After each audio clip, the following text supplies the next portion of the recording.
I'm super excited to have I think we're at the 6th annual Local Government Academy. I think sure, 5th or 6th, but awesome.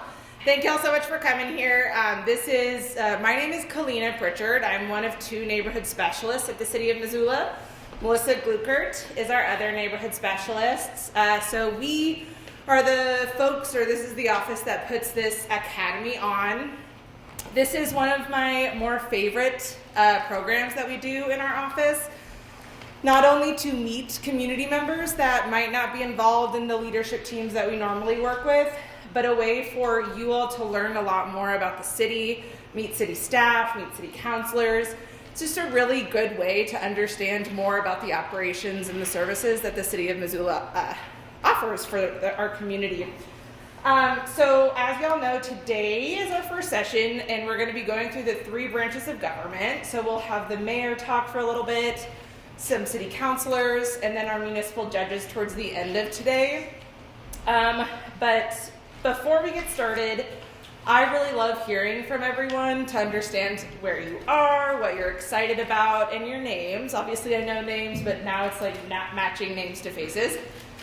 So we'll go around and say your name, pronouns if you'd like, maybe what neighborhood you live in or ward, whichever one you might know, and then maybe something that you're most excited about for the academy, to learn about the academy, or just to chat with folks. So, I guess I'll start first. I already said my name, Kalina Pritchard. I use she, her pronouns. I'm actually in the Franklin to the Fort neighborhood. And my favorite thing, like I just mentioned, is meeting all of you. So, we'll start over here with Carrie. I'm Carrie Schreiber, Southgate Triangle, Ward 4, and I love learning and meeting people. I'm Deb Wong, Riverfront, Ward 3. And just learning more about how the city government works and how we might be able to engage with them. I'm Cricket Martin. I live on the north side, and just pretty much what Deb just said. I'm just really excited to learn more about the city government, be more active in the community. Perfect. Very actually, since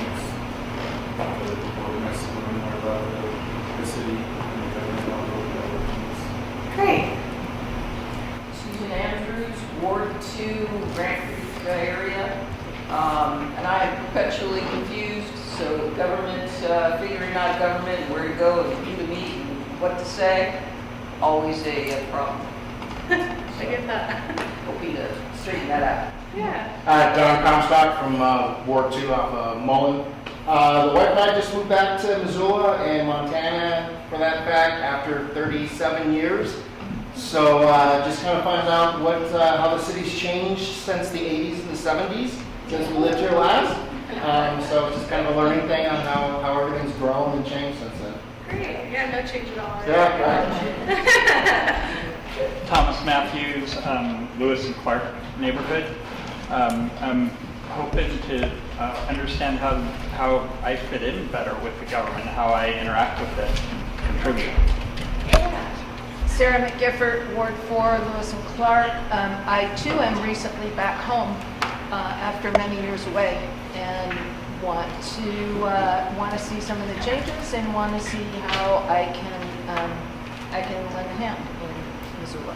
Awesome. Gracie Sanford, Lower Rattlesnake. I've been part of neighborhood council for a couple years, and this is a place where we can kind of learn more holistically what's going on versus just my little corner that I've been in. I'm Renee Valley. I'm North Side, Ward 1, and I'm here also to learn everything I can about the city and how it functions and all the different departments, and also so I can go and spread the news to my friends and family and anyone who does or doesn't want to listen. Perfect. There we go. Greg Weller, 44 Ranch area, and just wanted to learn more about this local government. Perfect. Stephanie Novak, Ward 3, kind of Orange Street area. I keep working with a lot of folks in city government, and I'd like to know a little bit more about what they actually do. That's great. Rob Seuss, Miller Creek, Ward 5 guy, and I'm just here to learn like everyone else. Awesome. Pratt from Lewis and Clark neighborhood. Just excited to learn more about the inner workings of local government. Excited to meet people in the community. My name is Emily Maltford. I'm from Ward 2. I actually just started working for the city about 6 months ago and I think I found my thing and want to see it kind of from the citizen side of it as well.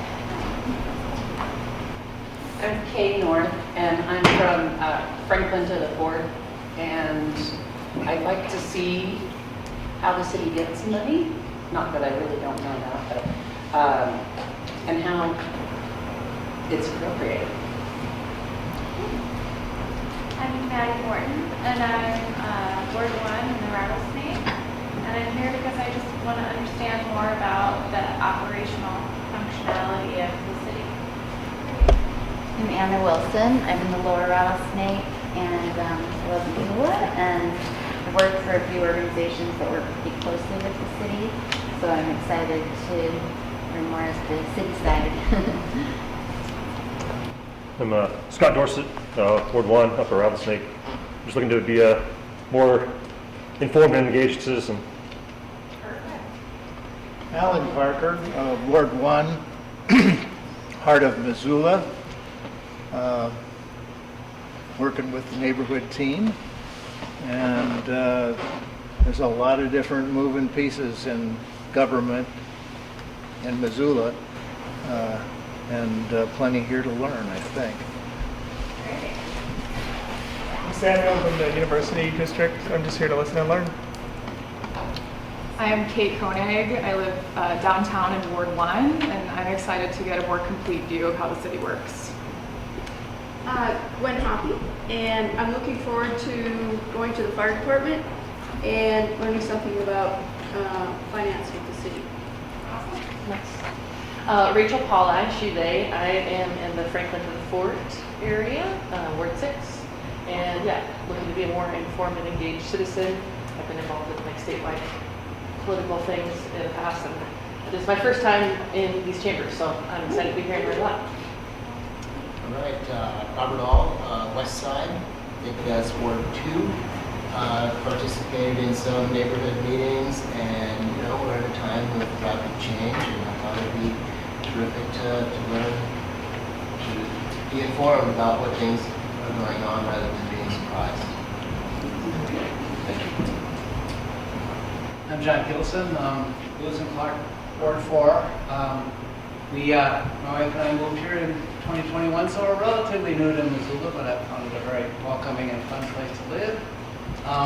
We followed my son, daughter-in-law, and 2 grandkids here, so managed to find a house right across the street from Lewis and Clark School, so they waved at me across the fence. It is a great spot. I'm involved in the cycling community here and have on my way onto the Bicycle Pedestrian Advisory Board, and I want to know more about how things fit together, so that's why I'm here. Thank you. Jeff Sear, Canyon Creek area, Ward 2.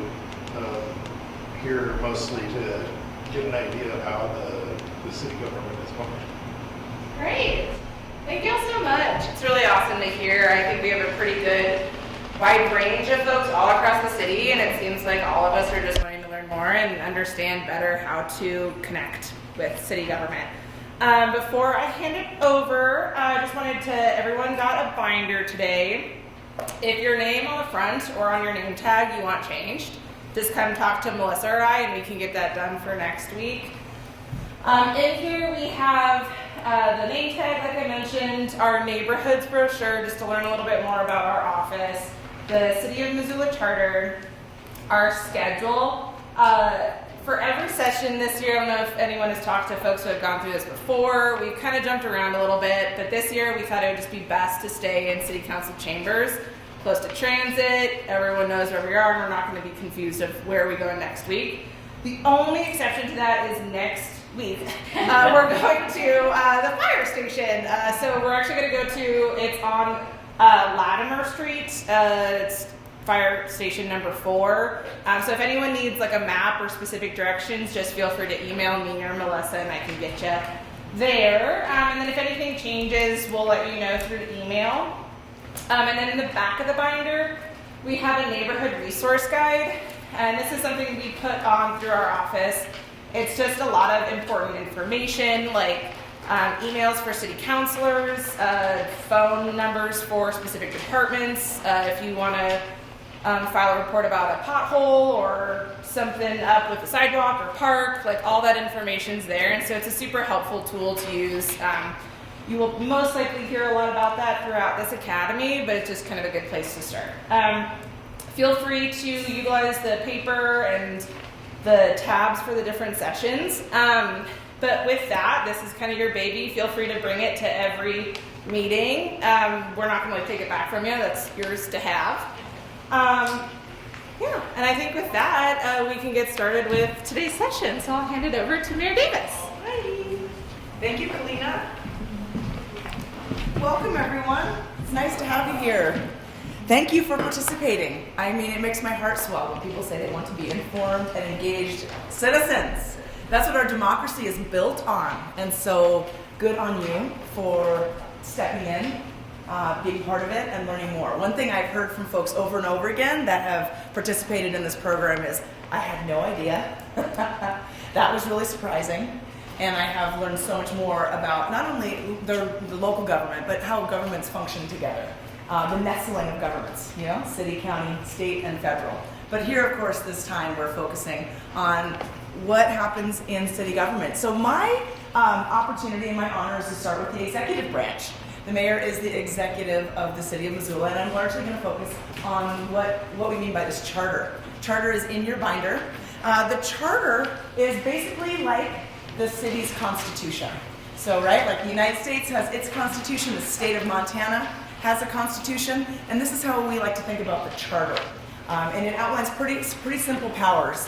But some of the things that are important to think about from the city and then the executive branch is that in the state of Montana, we are what's called a strong, we have what we call strong government, or excuse me, we have powers, self-government powers, and I think that is on, yes, page 1. So you can see under Article 1 of our charters, it's called self-government powers. That means, because we are a chartered city, we have all the powers of self-government except those that the state takes away from us. And that list has gotten kind of long. We can talk about that another time, but there are now a couple pages of powers that have been taken away from locals. An example is, years ago, we were able to put on the ballot whether you wanted to charge yourself some additional gas tax in order to pay for infrastructure. County residents, Missoula residents, city residents said, yes, we want to do that. State government said, ooh, we don't want you to do that, and they took that away. So that's just an interesting example of how, what we call preemption, and that's a preemptive move to take that power away from us. So in the City of Missoula, in our form of government, we are called what's called a strong mayor form of government. We did not give it that name, that is what it's called. And ultimately what that means is the mayor serves as the executive of the city, just like the governor serves as the executive of the state. And there are 3 separate branches of government in that case. The executive branch, the legislative branch, which you're going to hear from in a little while, which are city council, and then of course the judicial branch, which is the municipal court. Largely, what having self-governing powers allows us to do, and what we like to focus on, is local decision making. It allows all of us to make decisions as we see fit in our community, as your representatives, who you have elected to make decisions, how we can shape our community going forward. The mayor is a 4-year term. City council is also a 4-year term, so are municipal judges. I was just reelected in the fall of 2025 for another 4-year term. So I'm starting my 2nd term, although my 1st term was only 2 years, and that was sort of an anomaly because of the passing of our late Mayor Engen. If I just start out with some basics here, which are just helpful to walk through in this charter, is that this charter talks a bit about how the government is structured. When it comes to City Council, you'll see some notes in there. I'm not going to take away from their presentation. I'll focus on Article 3, which is the mayor. So again, I mentioned that the mayor is the executive function. That means that I am making daily decisions along with my team. I am charged with carrying out the legislation, the policy that City Council pass, right? City Council is the legislative body. They create statute, they create resolutions and ordinances, and then it's the administration's job to carry that out, to implement that. Now, we work closely together, and we're very fortunate that we have a very good working relationship. That's not always the case. It's not always been the case here in the City of Missoula. But we naturally work very closely, and we have our own designated duties and responsibilities to the community. You can see here that the eligibility for the mayor, you have to live in the city. And then the duties, as I mentioned, is that to carry out basically the laws and ordinances of the City of Missoula. I have the responsibility of making appointments to certain boards and commissions. You'll see throughout your charter that neighborhood council, the neighborhood council structure of the City of Missoula's government are actually part of our government structure. And then when we create boards and commissions that will inform the City Council and inform the city, those are appointments I make. So for example, the bicycle and pedestrian board, for example, or the planning board. Those, often the mayor has appointments on those, and so does City Council. The appointments that I make, those are volunteers from our community that serve on various aspects of our volunteer boards. Those folks they do get confirmed by City Council. We've not really ever run into anything controversial like you see at the Senate, where you have confirmations, right? It's the same process, but a whole heck of a lot less political, thank goodness, here locally, which is good, because honestly, we're all community members that are stepping up and serving our community in these various capacities. The mayor has the responsibility to present the annual budget to City Council. The City Council has the responsibility to approve the budget, and they have the responsibility to amend it as they see fit. Process-wise, and you'll hear more about this later on in your program, we work together by having our staff present on priorities for the upcoming budget, and then City Council members and I meet individually throughout the whole course of the year. So as we're getting close to budget time, I have a better understanding of what City Council's priorities are. I present my executive budget after that process. We switched that when I took office in 23, partly so I could hear more of what City Council was looking for. Prior to this, the mayor had presented their executive budget, staff would present on departmental needs, then City Council would go through the amendments and then adopt the budget. We've been trying out a different method these last few years, and it's working out quite well. You'll see here on page 7 that I, per the charter, am the presiding officer of the City Council. So when you see me sit up here and preside over the meeting, it's an official role in terms of managing the City Council meeting. The presiding officer basically manages the flow of the meeting, manages the agenda alongside the clerk and recorder. The clerk is also a function of the city charter. You can read about that too. They're basically the legal framework. They're the person that makes sure all of the recording, the documentation for posterity for the city is maintained. So that's actually a legal function of the city. I have the power to veto. You hear about this a lot with the governor vetoing legislative bills that are passed by the legislature. Fortunately, we don't find ourselves to be in that position here. Not to say that it won't ever happen, but it's not nearly as political or as contentious as the state or maybe you might see at the federal level. When I hire a department head, that person has to come in front of council and be confirmed. But I can, per the statute, have an assistant to the mayor that does not come in front of the City Council, and I do have one, and that is our Chief Administrative Officer. That's Dale Bickle. You'll meet him when it comes time to talk about the budget. And he has been with the city now for close to 12 years. He's been with local government for 20 years. He was the Chief Administrative Officer for the accountant before joining the city. And then lastly, I can call special meetings. We have not had to do that. Well, actually, we were going to do that once this year when we were looking to vote on our zoning code at the end of December. And we moved that process. That process moved into January because of the planning board's decision making. So special meetings can be called.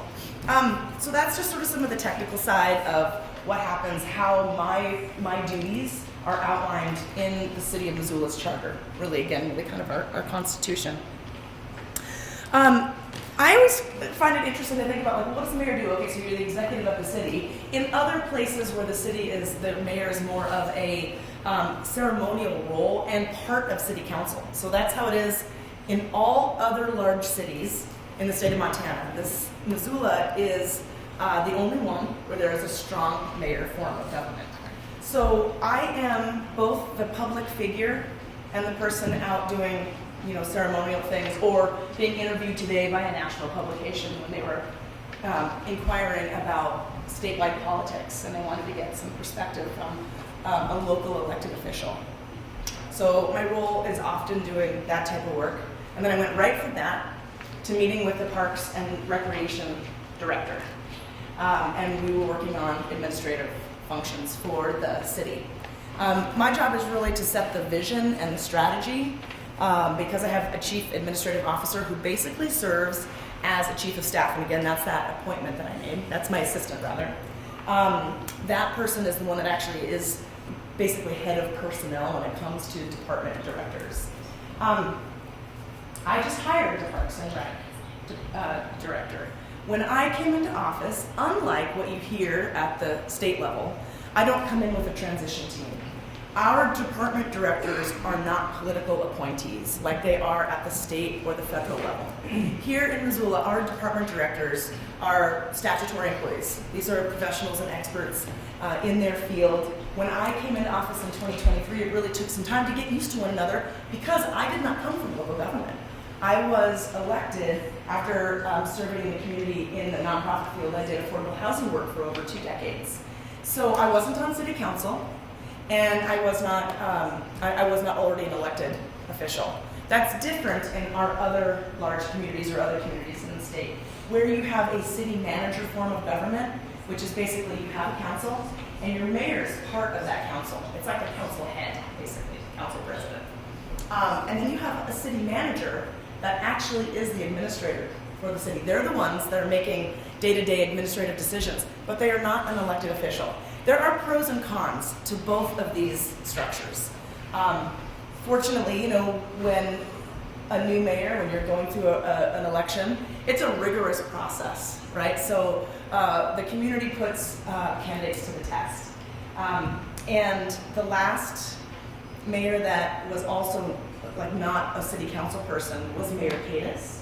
That was back in the mid-90s when he was elected. Mayor Engen had served on council before serving in his role as mayor. And then as well, the appointment of Jordan Hess for that period in 2023. So I just wanted to mention sort of what it looks like as a day in the life, and a day in the life can look different every single day, but I have the responsibility of kind of bopping back and forth between connecting with our residents on a whole host of different things, presenting to 5th graders at Sussex School, or welcoming, potentially like a federal delegate, or soon I'll have a conversation with a consulate from India and a consulate from New Zealand. These folks are coming to our community, and there will be somewhat of a ceremoniously conversation. And then again, like I said, cranking it out at the computer, meeting with folks every day, and then having the opportunity to visit with you and talking about what we do. So I'll wrap it up there and see if anybody has any questions. Any questions? Yes, Rachel. Well, you sound like a very busy person. In terms of, creating your schedule and presenting to the peers, being here, meeting with people, how do you decide and prioritize who you're going to be with? That is a great question. I'm very fortunate to have an executive assistant in the mayor's office. Her name is Heidi Bakula. And if you're ever looking to set up a time with me, you can reach out, plug into the mayor's office on our city website, and then request a meeting. We prioritize my schedule based on my priorities. We just have to. There are so many meeting requests that come my way, it would be almost impossible to accommodate everything. And we do our best to do that. The reality is I have to rely on my expert team. And I do that. And I do that both with expert team from city council. There are times where invitations come my way. I can't make it for one reason or the other, and I often rely on city council to then be that representative, that elected representative from the city. And then oftentimes I rely on department heads if I can't meet the folks. But we do manage my calendar through priorities that we're working on. And then that's kind of the start of the way we filter through appointments. And then try to accommodate as many people as we can. Thank you for that question. Any other questions? So then something coming from the outside coming in, what was the biggest surprise for you in this government structure? I love that question. I think one of the biggest surprises was just the amount that comes at you in this role. It is shocking. The number of topics, the rate at which information comes at you, and you move from such differing circumstances from hour to hour. And you need to be prepared to make decisions. So coming in as somebody new to city government, my team needed to figure out how to work with me and vice versa. And so I needed to know some things about the city before I could make decisions, before I felt good about making some of those decisions. So we actually figured out ways that I can get the information in advance early on, so we can get decisions made in a timely manner, because decisions have to be made all the time. So that was one of the biggest things. And then, quite frankly, I was an executive director of a nonprofit for 15 years. I was in affordable housing for 22 years. And I was used to working with local governments, state governments, counties, federal government. I worked with the private sector, but I wasn't ready for really how sometimes things move slow in government. And it's intended to, right? It's intended to. But there are times where you're like, oh my gosh, really? We've been talking about this for 6 months. Can we get this moving? So that was kind of one of the other surprises there. So thanks for that question. Any other questions before I turn? Yeah. Please. So so Missoula was the only city that's got the strong mayor form of government? One of the large 8, as we call us. Yeah, there's some small cities that do have that. So is that something that evolved over the years and decades through just amending the charter or changing the government, or is it more of a home rule thing where if you meet certain things like population, you're allowed to do things differently? Yeah, that's an excellent question. So no, this is actually a choice by the people of Missoula. The state constitution requires a review of your local city structure, your local government structure, not just city but county as well, every 10 years. And the process is this, that there is basically a vote by the people on the ballot on whether you want there to be a government review committee. And this last go around, and the go around before, City of Missoula residents voted no. They do not. Just because you have a government review committee doesn't mean that all of a sudden the government is going to change. It also doesn't mean that you're going to solve things that haven't been solved before, right? I think that oftentimes people say, well, if we had a different form of government, we would all of a sudden solve our housing crisis. No, it's really, do you want a strong mayor form of government where there's an executive in that role, or would you like a council structure where it's a city manager run, for example? The reality is we can change the charter through a vote of legislation through the city. So like, for example, the charter right now says there are 6 wards, that's how our city is carved up in terms of representation of city council members. If we wanted to change the number of wards in our community, we could do so through a city council vote outside of that government structure process. That government structure process is actually very government-esque in and of itself. We ask you as the voters, do you want to do it? If you said yes, then there's a process of people putting their names in the ring, and those folks being selected to be on the ballot, to being selected, then to be on that committee, and then that takes a year or 2 before recommendations are made. It's actually a lengthy process. It's actually, and there's some dollars involved in it. It's an estimated cost of around $200,000 to do that work. That may be one of the reasons folks chose not to do it this time. That's a great question. I saw there was a hand raised over here as well. Maybe we answered it. Yeah. Well, thinking about the neighborhood councils, or the wards, I guess I should say. So yeah, 6 wards for the size of Missoula, with only 2 representatives in each ward. That does feel a little slim. That's interesting. So is there any, is the same protocol, would that be going forward for adding one more member from each ward, or? In order for there to be consideration of changing the charter, yes, and it's got to be a supermajority of city council that would do that. Interestingly, when your remark about 12 members of the community representing all of the city, 12 members on city council is quite large. Cities much larger than us have a smaller city council. So it's just something to reflect on. And also, most communities our size don't have a strong mayor form of government. That generally occurs with larger cities. And so just happens to be that way. But yeah, that's... When you're speaking about that, are you speaking of Montana, or are you speaking about like the Pacific Northwest, or? Around the country. Around the country. Around the United States, yeah. Yeah, great question. So I know at the state level they have term limits, but at the city level, is there term limits for positions? There are not term limits for the mayor or for city council or for municipal judges, I don't believe. So there's not term limits for any of our city positions. That was a conversation that was just on the council floor this last year, and it was discussed on the pros and cons of term limits, and ultimately the city council chose not to put those in place. Yeah. Yes, please. We talked about leadership inside Missoula, but the county is the other, the Venn diagram, there's a big overlap. How does leadership work between your office and the county? Yeah, very, very closely. We're very fortunate to also have a very close, good, respected working relationship. The City of Missoula is the county seat here. And so we work together on a number of fronts. There are some formal connections that we have that are changing. I mean, here's an example. Right now we have a consolidated city-county planning board. And by state statute for the Montana Land Use and Planning Act, that was our large land use comprehensive act that was just updated in 2023, there is a mandatory city planning commission.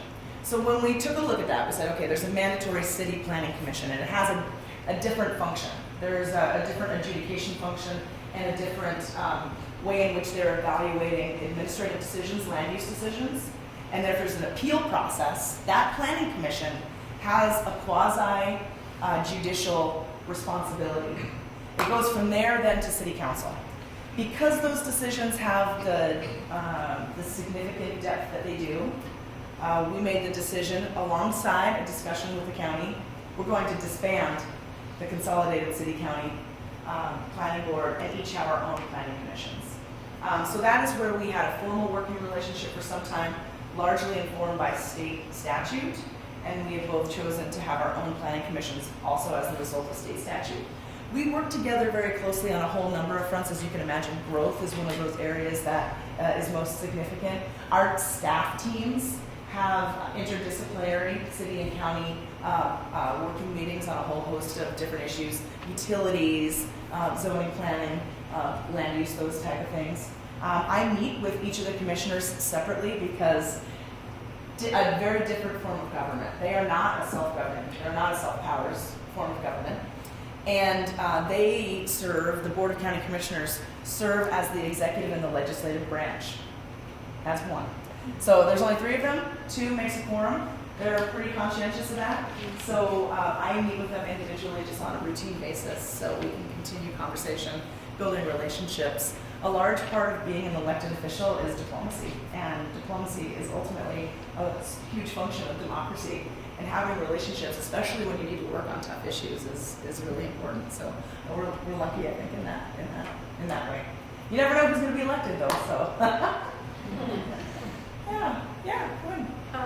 If you, how do I say, do you bring things before the council to change, or does the council initiate that, or can you both do that? You can both bring referrals forward.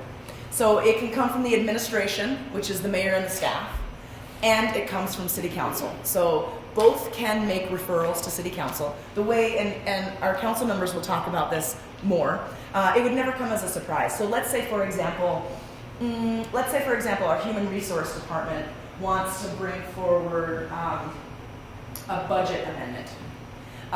We have a committee. So the city council is broken up into committees, and I'll talk with you about that. And that would be the Budget and Finance Committee. The person that chairs that would certainly be read into whatever upcoming change was going to happen.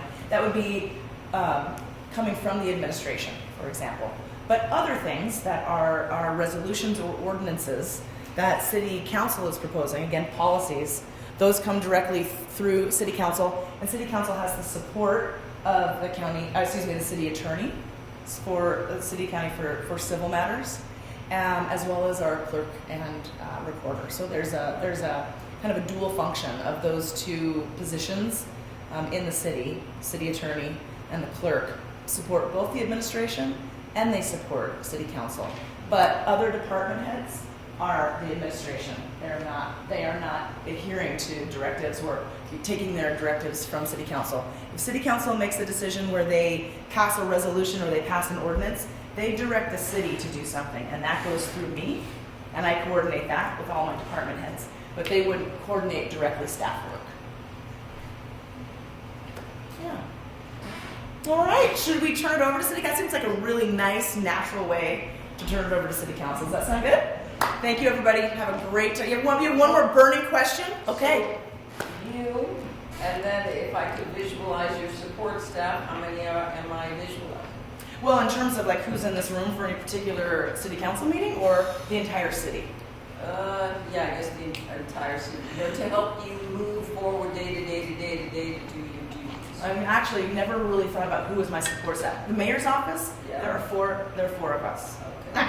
We're a really small team inside the mayor's office.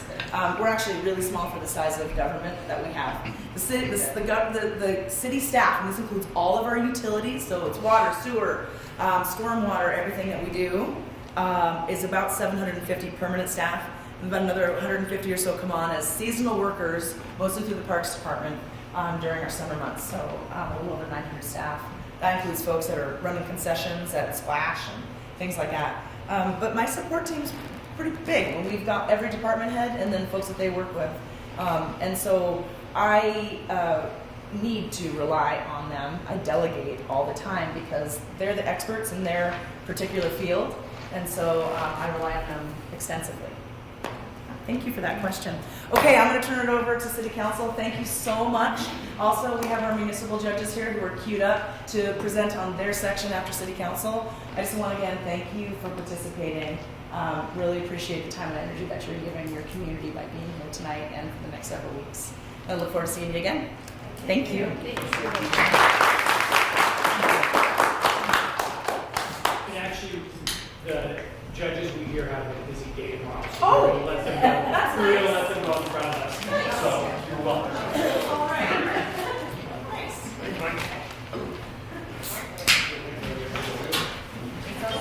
You guys don't have to do all of your tools. Yeah. It's okay. All right. Judge Parker still has the best hair. That's right.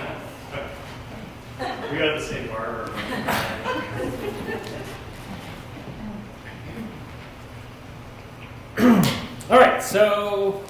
All right, hopping right in here.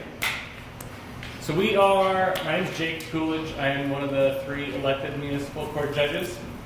I'm Jennifer Strana, also one of the judges. Eli Parker, Department 2.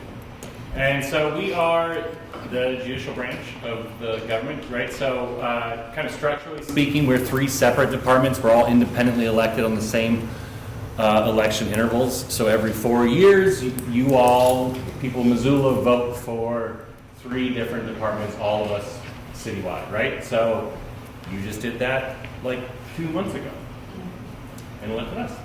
And so we're on 4-year terms, and we are the heads of the municipal court, right? That's kind of our like more direct function, but pragmatically speaking, we are the heads of the judicial branch of local government. So we're fortunate the 3 of us know each other well, and we work together well, and we all are on the same page, so we kind of are working collectively right now. That might change in the future, I don't know. Not with us, I think we're good.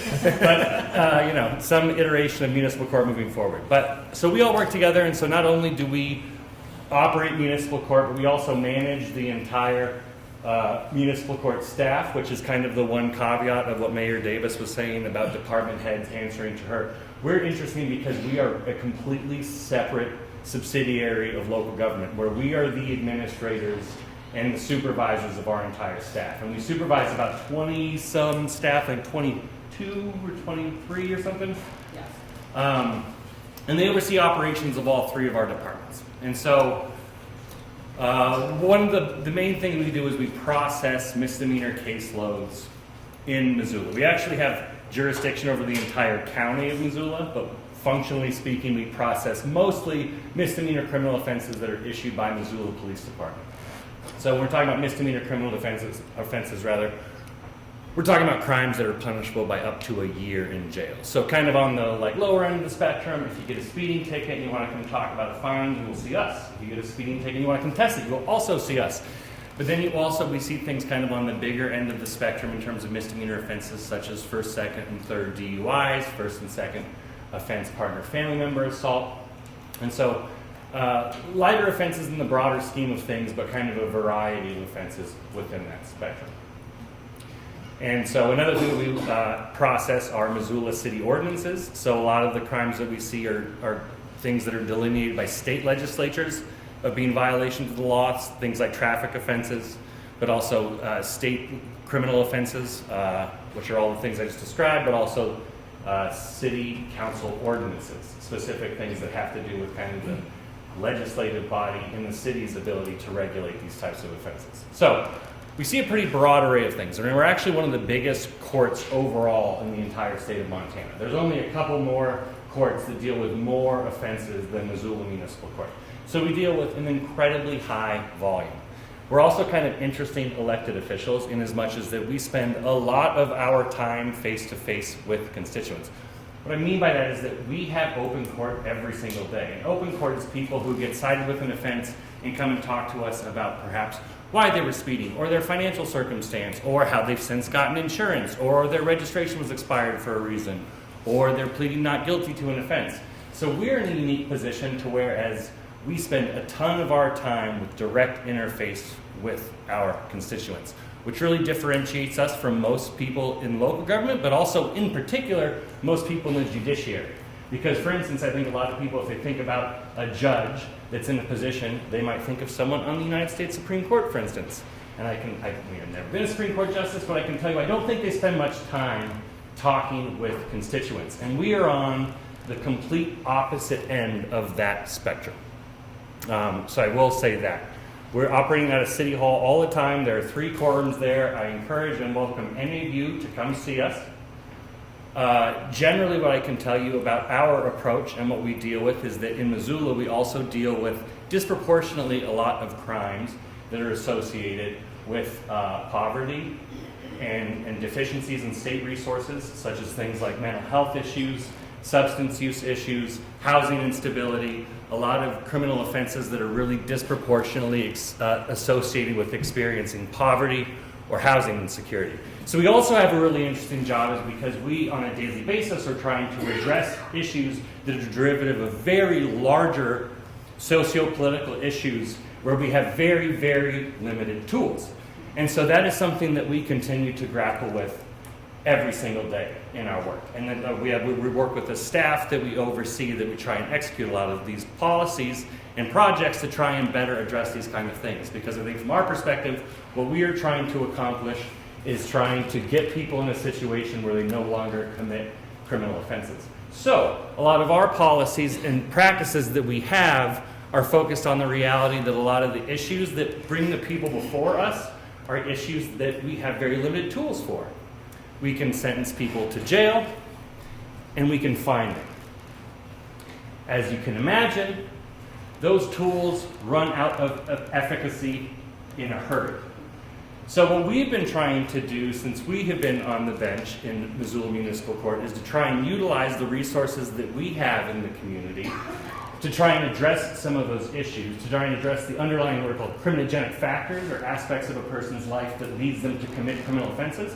So what we try and do is to shape a court that's responsive to folks' needs that drive them to commit criminal offenses. Because one thing that's interesting about localized courts is that they largely become a reflection of that community's ethos and kind of their response to certain circumstances. And I think that's especially true when you have an elected judiciary, because we believe, a representation of an approach to try and address these issues. So some of the things that we also want to share with you today are some of the practices that we have in municipal court, again, with the continued caveat and open door policy that you can come see us in court anytime, and we welcome that very much because we're proud of the work that we do.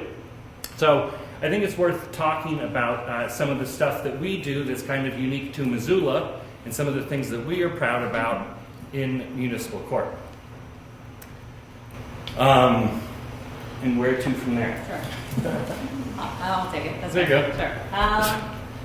Yeah, so I think overall, I think our approach is to, rather than just be a regular kind of municipal court where you expect somebody comes in, they have a ticket, and they get sentenced, and they walk out, and the only interaction the court has with that person is the time that they're in that space.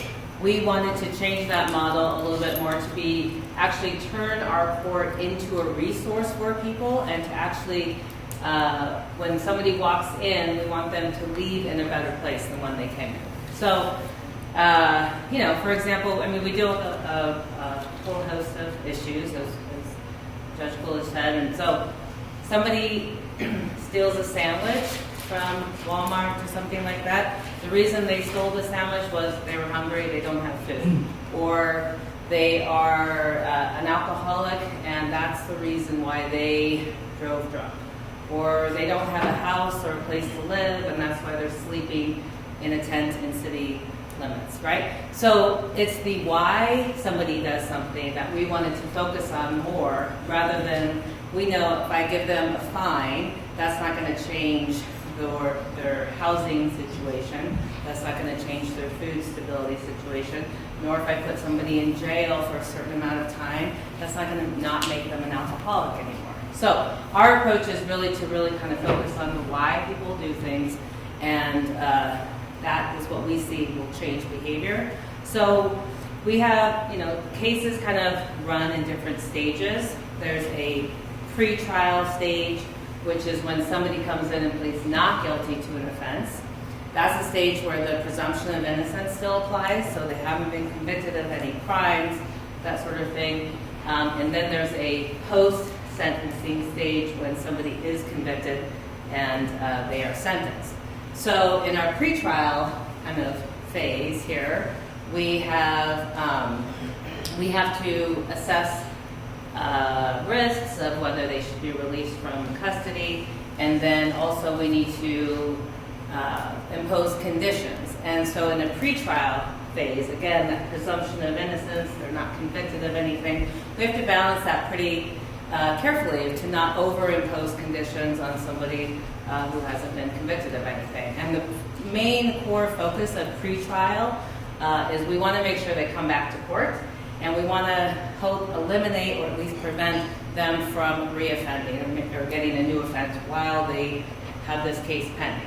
So our pretrial conditions really focus on those two issues, and that's kind of, again, all evidence-based. We do a lot of research on these policies. And so we created a program called the PASS program, Pretrial Assistance to Support Success. And we have taken more, rather than a supervisory or supervision stance on that, they are more case management focused, referrals for services focused, things of that nature. And also just very simplicity, the main, I guess, in terms of all of the studies and research has shown, the most effective way to make sure that somebody makes their court dates is to send text message reminders, right? So it's the same as when you have a dentist appointment, you get texts constantly reminding you, and we see how efficient and effective that is for us. It's the same for people who have court dates. So they're very busy, their lives are, sometimes chaotic. So receiving those text message reminders, that increases their likelihood of coming to court significantly. And then it's a tiered system that we have, and we won't go into all that, but there's 3 phases or 3 tiers to our PASS program. But the other evidence-based, I guess, pretrial condition, or is to establish any sort of voluntary service referrals to providers in the community. So a lot of our pretrial support specialists, that's what they're doing. They're meeting with the folks and saying, what are you needing? What resources are you wanting? Is there a chemical dependency issue? That sort of thing. So they get them into kind of start that process while their case is pending. And again, that's a voluntary with regards to the service referrals. So we've seen a huge success with that program, and I'm trying to think. So the other thing that we do also with that is that we go to, rather than just kind of our pretrial support specialists sitting in an office and just having people come in to them and meet with them, they are going out to the community and meeting where folks are. So they go to the jail court every day, they meet with folks before they're released and talk to them and say, here's my contact information. They help them get a phone if they don't have a phone, so that they can communicate while their cases are pending. And then they also go to they have office hours at the Poverello Center every Thursday. So they meet folks who don't have those resources in terms of the phone or that sort of thing. So they're connecting with them where they are, rather than waiting for them to just come to meet with them in their office. And that's also been pretty productive as well.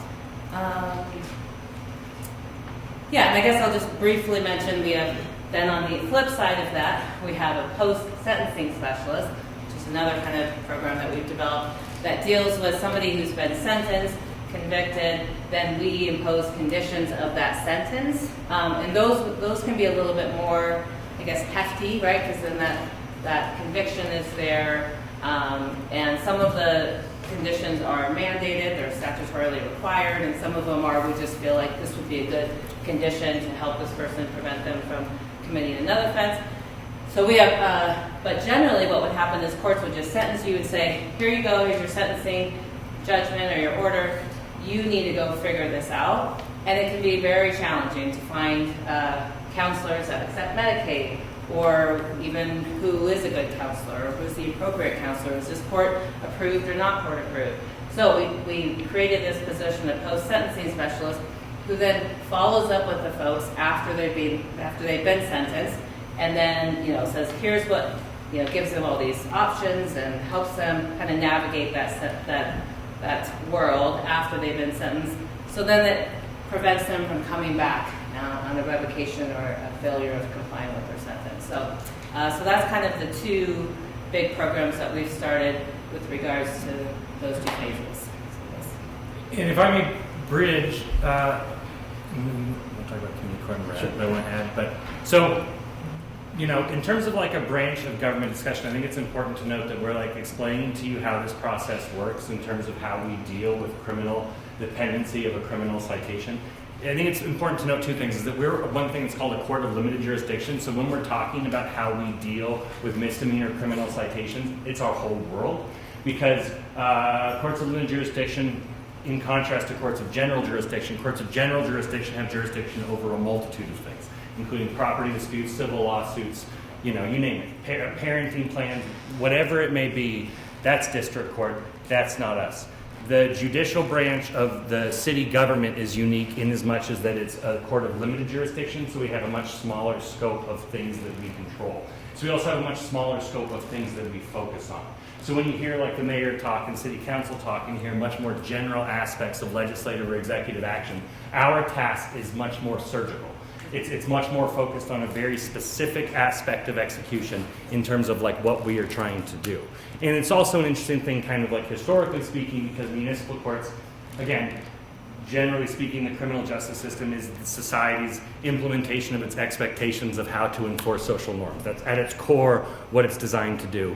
And when you get more localized criminal legal systems, in particular with elected judiciaries, they inherently become a reflection of that community's societal expectations of norms and how we express those norms and how we adjust those norms. So we come to you today, and it's like a slightly different discussion in terms of like government structure, because we are telling you this is how your local criminal legal system is dealing with the issues that are before it, which is the entirety kind of what we address. So that said, So we were all public defenders before we were elected, and so we have a lot of experience. I worked there for 16 years. So did Jen, Judge Trion, my boss during that time. And one of the things that I did, I handled the involuntary commitment caseload, and it changed a lot in 2017.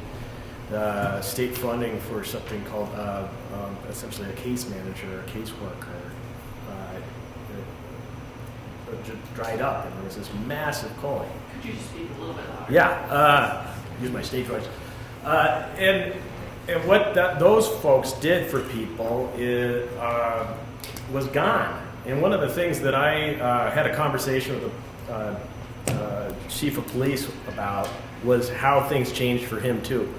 And he had a neighbor who said, your job's going to get a lot harder now. And it did. There were a lot more offenses. And that was as a result of not having somebody in these individuals' lives helping them get to appointments, helping them get their meds, helping them respond to when the meds weren't working, all sorts of things that individuals who are struggling need a little bit of a helping hand with. And when that isn't there, behavior sometimes ends up leading somebody to getting charged and in our court. And so there's a kind of familiarity that we have with a lot of the basic life things that folks that we see from our past job, what brings them into the court. And so one area that we've tried to do something new with is to provide just a little bit of what it is that's needed. We can't provide for everything that's there, but for the folks that come before us, we're able to provide a little bit more support and structure and organization. And that's what this pre-trial and post-sentencing support is all about. And so one way that we've started to do that is community court. And that is when we send our staff into initially it was called shelter court, and we actually went to the Poverello once a month. And we have a list of people that have been looking for housing and that have also involvement with the court that we're able to start to identify. And then at the same time, kind of as a bait and switch, we're bringing in a lot of local nonprofit providers who then are there and available. So you show up to get your warrant addressed with the court, and then there are people there to help introduce you to other people that could help. And so that's all happening in the pre-trial phase of things. And then we also had a program that we started doing every month that was happening essentially was inspired by something that's happening once a year called Project Community Connect at the library. It still happens, and it'd be amazing for you to all come and see, because the entire library fills up with all the various nonprofits that are in Missoula.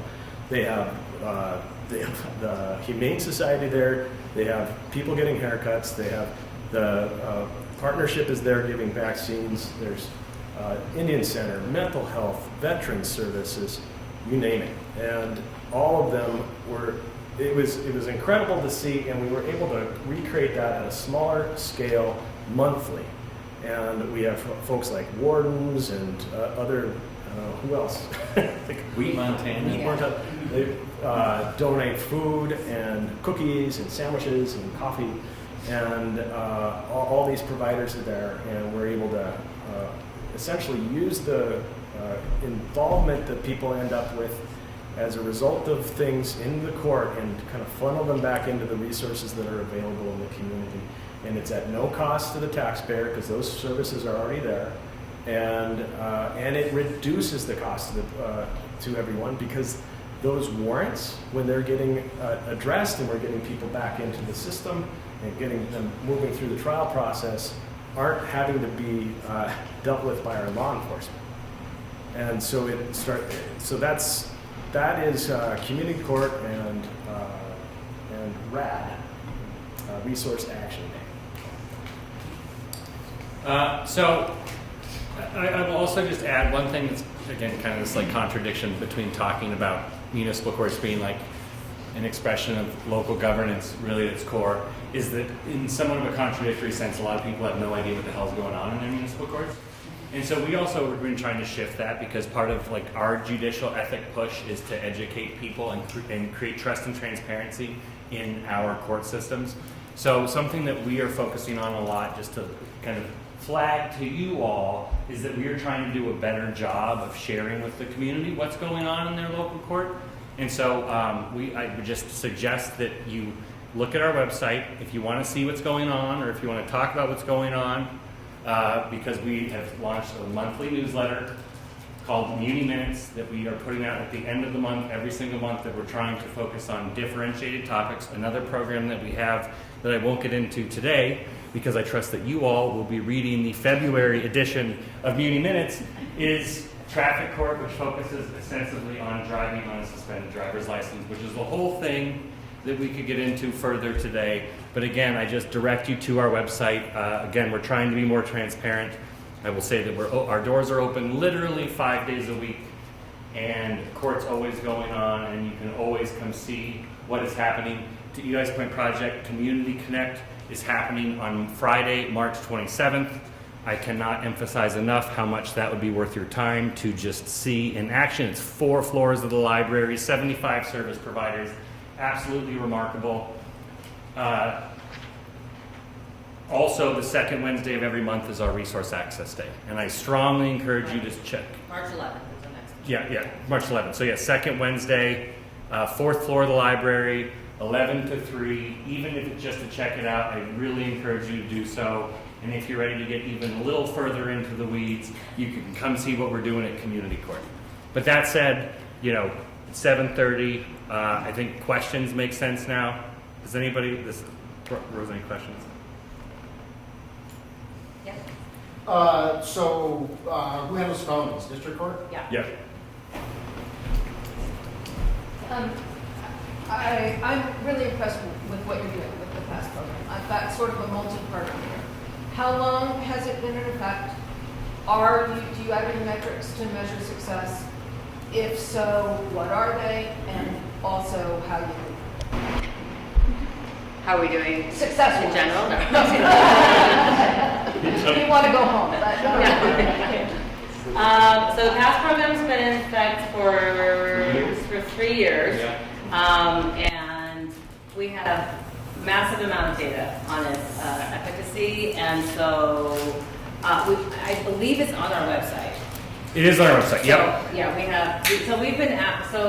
We've been actually recognized nationally for the PASS program. We were asked to speak at the conference for the National Association of Pretrial Associations, NAPSA. We have spoken at this SJC, which I don't know what that is, but so we have a lot of presentations, a lot of data, and all of that is on our website. So you're definitely welcome to check that out. I will say what is challenging. Again, the 2 metrics for pretrial is failures to appear and recidivism. Our failure to appear rate is what we were able to track very clearly, and we are within like the national gold star standard, under 10%. We're about 7-8% of the failure to appear rate, which we have a pretty, the population that we deal with generally is a pretty high failure to appear rate. Recidivism, it's super challenging to run any data on, and you also need a long period of time to do so. So we don't have data metrics on that. Thank you. I have a question. So how does all this data that you've been collecting, and you're talking about the tools that you have at your disposal, how does this inform or provide an opportunity to collaborate with the other branches of local government, like the mayor's office, or city council? That's a good question. Yeah, it's a very good question, right? And so, especially with a lot of what we do is we simultaneously strike a balance between branch autonomy, but also branch collaboration, most importantly in the delegation of funds from city council to municipal court, but like how that is delegated and to what express policy is a consideration of that delegation of funds starts to become a very sticky wicket in terms of separation of powers, right? So what I will say is that we are trying very much to have these open dialogue with other branches of government about what we see and what we are trying to do. And again, all of our practices have been rooted in evidence-based practices. So like one thing I'll say about myself is that my life before I was an attorney is I was a criminology professor, and so like a lot of my work was in analyzing systems and efficacy and system efficacy. And so when we were building these programs, we one, rooted them in evidence-based best practices, but two, knew that if we needed to prove that they were working or not, we're also deliberate about tracking data. And so through one term, we're able to kind of build the programs based on evidence-based best practices.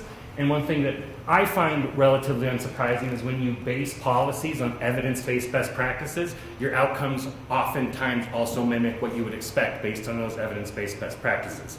But you need to track that data to be able to demonstrate it, right? And so that's one thing that we've done a lot of time in our first 4 years and standing these things up and tracking data. To Mayor Davis's point, government moves slow, but also 4 years goes fast, right? So like trying to like track all of those things and visualize that and be able to point to them as an independent variable that intersects in a complicated system and say this thing we believe leads to differential dependent outcomes that are favorable is kind of a longer term discussion. And it's an iterative discussion because also the criminal legal system, as you all may have picked up on, generally in life, is one that people have very, very strong and very, very varied opinions on that could be based on a number of different types of information. Some of which are data-driven, some of which are emotion-driven, some of which are kind of more gut-driven. So having those discussions is very important to us. And I think, the first 4 years we were just constantly, I feel like, in the development phase and waiting to see kind of the effects or the outcomes of these programs. So I feel like now that we have that and now we're here and we're just starting our next 4 years, I think we're hoping that there's more dialogue and more collaboration with the other branches. For sure. Yep. I was just curious, obviously now you have to be elected, for running for your position, you have to have a specific kind of background and stuff as well. Yeah, so for municipal court judges, you have to be a lawyer for at least 3 years, 5 years. 5 years. So, where that's different than our justice of peace, justices of the peace of place. Right. They do not have to be attorneys, so the qualifications are different there. But for municipal court only, municipal court and district court, we mirror those. We have to be attorneys. Because municipal courts, to that end, are like a more formalized court. Because in order to be a municipal court or have a municipal court, you have to have a city of a certain population. You have to have a certain amount of caseload. So other smaller courts have city courts. The lawyers don't have to be judges. It's not courts of record. So if you appeal, you just start over again from the beginning. But there's actually a smaller number of municipal courts that by statute are this more formalized, more kind of legit court that it's like, okay, we're going to take this to a higher level in these bigger systems where we have these bigger courts. And only really a handful of cities in the state have municipal courts. And it's the ones you would probably suspect, plus Belgrade. Yeah. We have the second biggest caseload, by the way. We'll get some in the back because I keep it. Yeah. Hey, I just want to say thank you. You really provided a picture that was much different than I initially thought about the court. Specifically, I didn't really think of the court as being such an interface with the community. Yeah, if you think about it, you really are. You see all of it. So I think this goes back to the question that was asked before, and I really appreciate the data side of things and the analytics and that side. But you can just say yes or no. Do you communicate with city council and say, hey, we're seeing a lot of X, Y, or Z. You guys should think about this? Or do you essentially compile the data and say, here's a report, you guys figure it out? We don't really attempt to shape That would be probably outside of what we're ethically required to be, which is a nonpartisan, not pushing one way or the other towards one side or the other. So we would be, I don't think we, if I understand your question correctly, although we do have data available, and that is something that could be made use of, and So we've presented to City Council a number of times. They're probably tired of hearing it, but I think that forum actually is not ideal, or that's what we found the last 4 years, was because it's a lot of information. I mean, what we told you here is just probably 1% of like the full picture and the information of each. We could break down each program for 2 hours, right? So, but just today, actually, we met with 2 city council members privately, and so a more informal setting where we can actually have a dialogue, and that I think really is, because it's, we are in this all day, every day, and we've been in it all day, every day. I was an attorney for 17 years prior, so we understand that this is not an area of expertise for anyone else, really. So I think our goal this term is to do more informal conversations, because I think that's just a better way to let them really see or digest, or we can actually ask questions and answer questions, and we're hopeful that is where we're going. And it's to highlight, I mean, it's one thing that we really are different than the other 2 branches. And I think City Council, to the exaggerated extent, covers such a large breadth of material that they're expected to understand such a wide variety of topics on any given moment. They're all on every committee. It's like they have to know everything. We are the exact opposite end of the spectrum. We have a small world, and it's our job to know it to its core. Right, so like we really are on completely differential ends of the city government spectrum in that regard, and I think that I completely agree that the kind of like broader, like ongoing discussions that we're going to be hopeful are going to be better for more integrated conversations about the things that we see every day, that are intuitive to us, that are like real intuitive, that we see all the time, that might not be intuitive to somebody else who doesn't spend their entire lives just like in the misdemeanor criminal legal system, Yeah. Yeah, you mentioned you're limited with the type of punishments that can be handed down, jail time or fine. I'm just curious why community service wouldn't be an option there. So community service can be an option, right? And so, I mean, it can be, and it depends how it's imposed, right? So like what we can do is, for instance, there's a punishment that we can impose. And for community service mainly comes up is that we can suspend that punishment condition on the condition that they complete that thing, right? And so we can do that. And in fact, we do that. I mean, it's definitely a thing. Also, people do community service instead of paying fines and those types of things. I guess I want to be clear that one of the challenges that we face is not necessarily that we don't have more tools, but I think a lot of the crimes that we see aren't necessarily inherently rooted in rational decision making. Because when you think about like differential punishment that you can assign to someone to get them to change their behavior, that's rooted in kind of a cost-benefit analysis in criminology called rational choice theory. That if you basically create the sting that's so bad that they won't make that decision again, that they will not do that thing again. Right? And so that is generally kind of the concept in the traditional sense of punishment. And I will say that what we see a lot of in terms of criminality is not necessarily rooted in that rational decision-making paradigm. So then to just like to have the tools that we have are all inherently rooted in that rational decision-making paradigm, even though what we see are rooted in much more complex drivers of criminality, such as like socioeconomic strain, necessity, addiction, mental health. I can't even begin to tell you what a dumpster fire the state hospital is and how much Missoula disproportionately feels that dumpster fire in terms of them having terrible discharge plans, horrible backlogs. Like that's a thing that if that's a certain percentage of our criminality that we deal with, and I assure you it is, like any rational punishment in the world is never going to address that criminality. So when I say limited tools, it's like, yes, there are technically different things that we could use, such as community service, but even community service at its core I think is largely rooted in like, God, this sucks. I'm not going to do that again. And again, if it's like that sting doesn't actually take away the criminality, then it limits the efficacy of the sting, if that makes sense.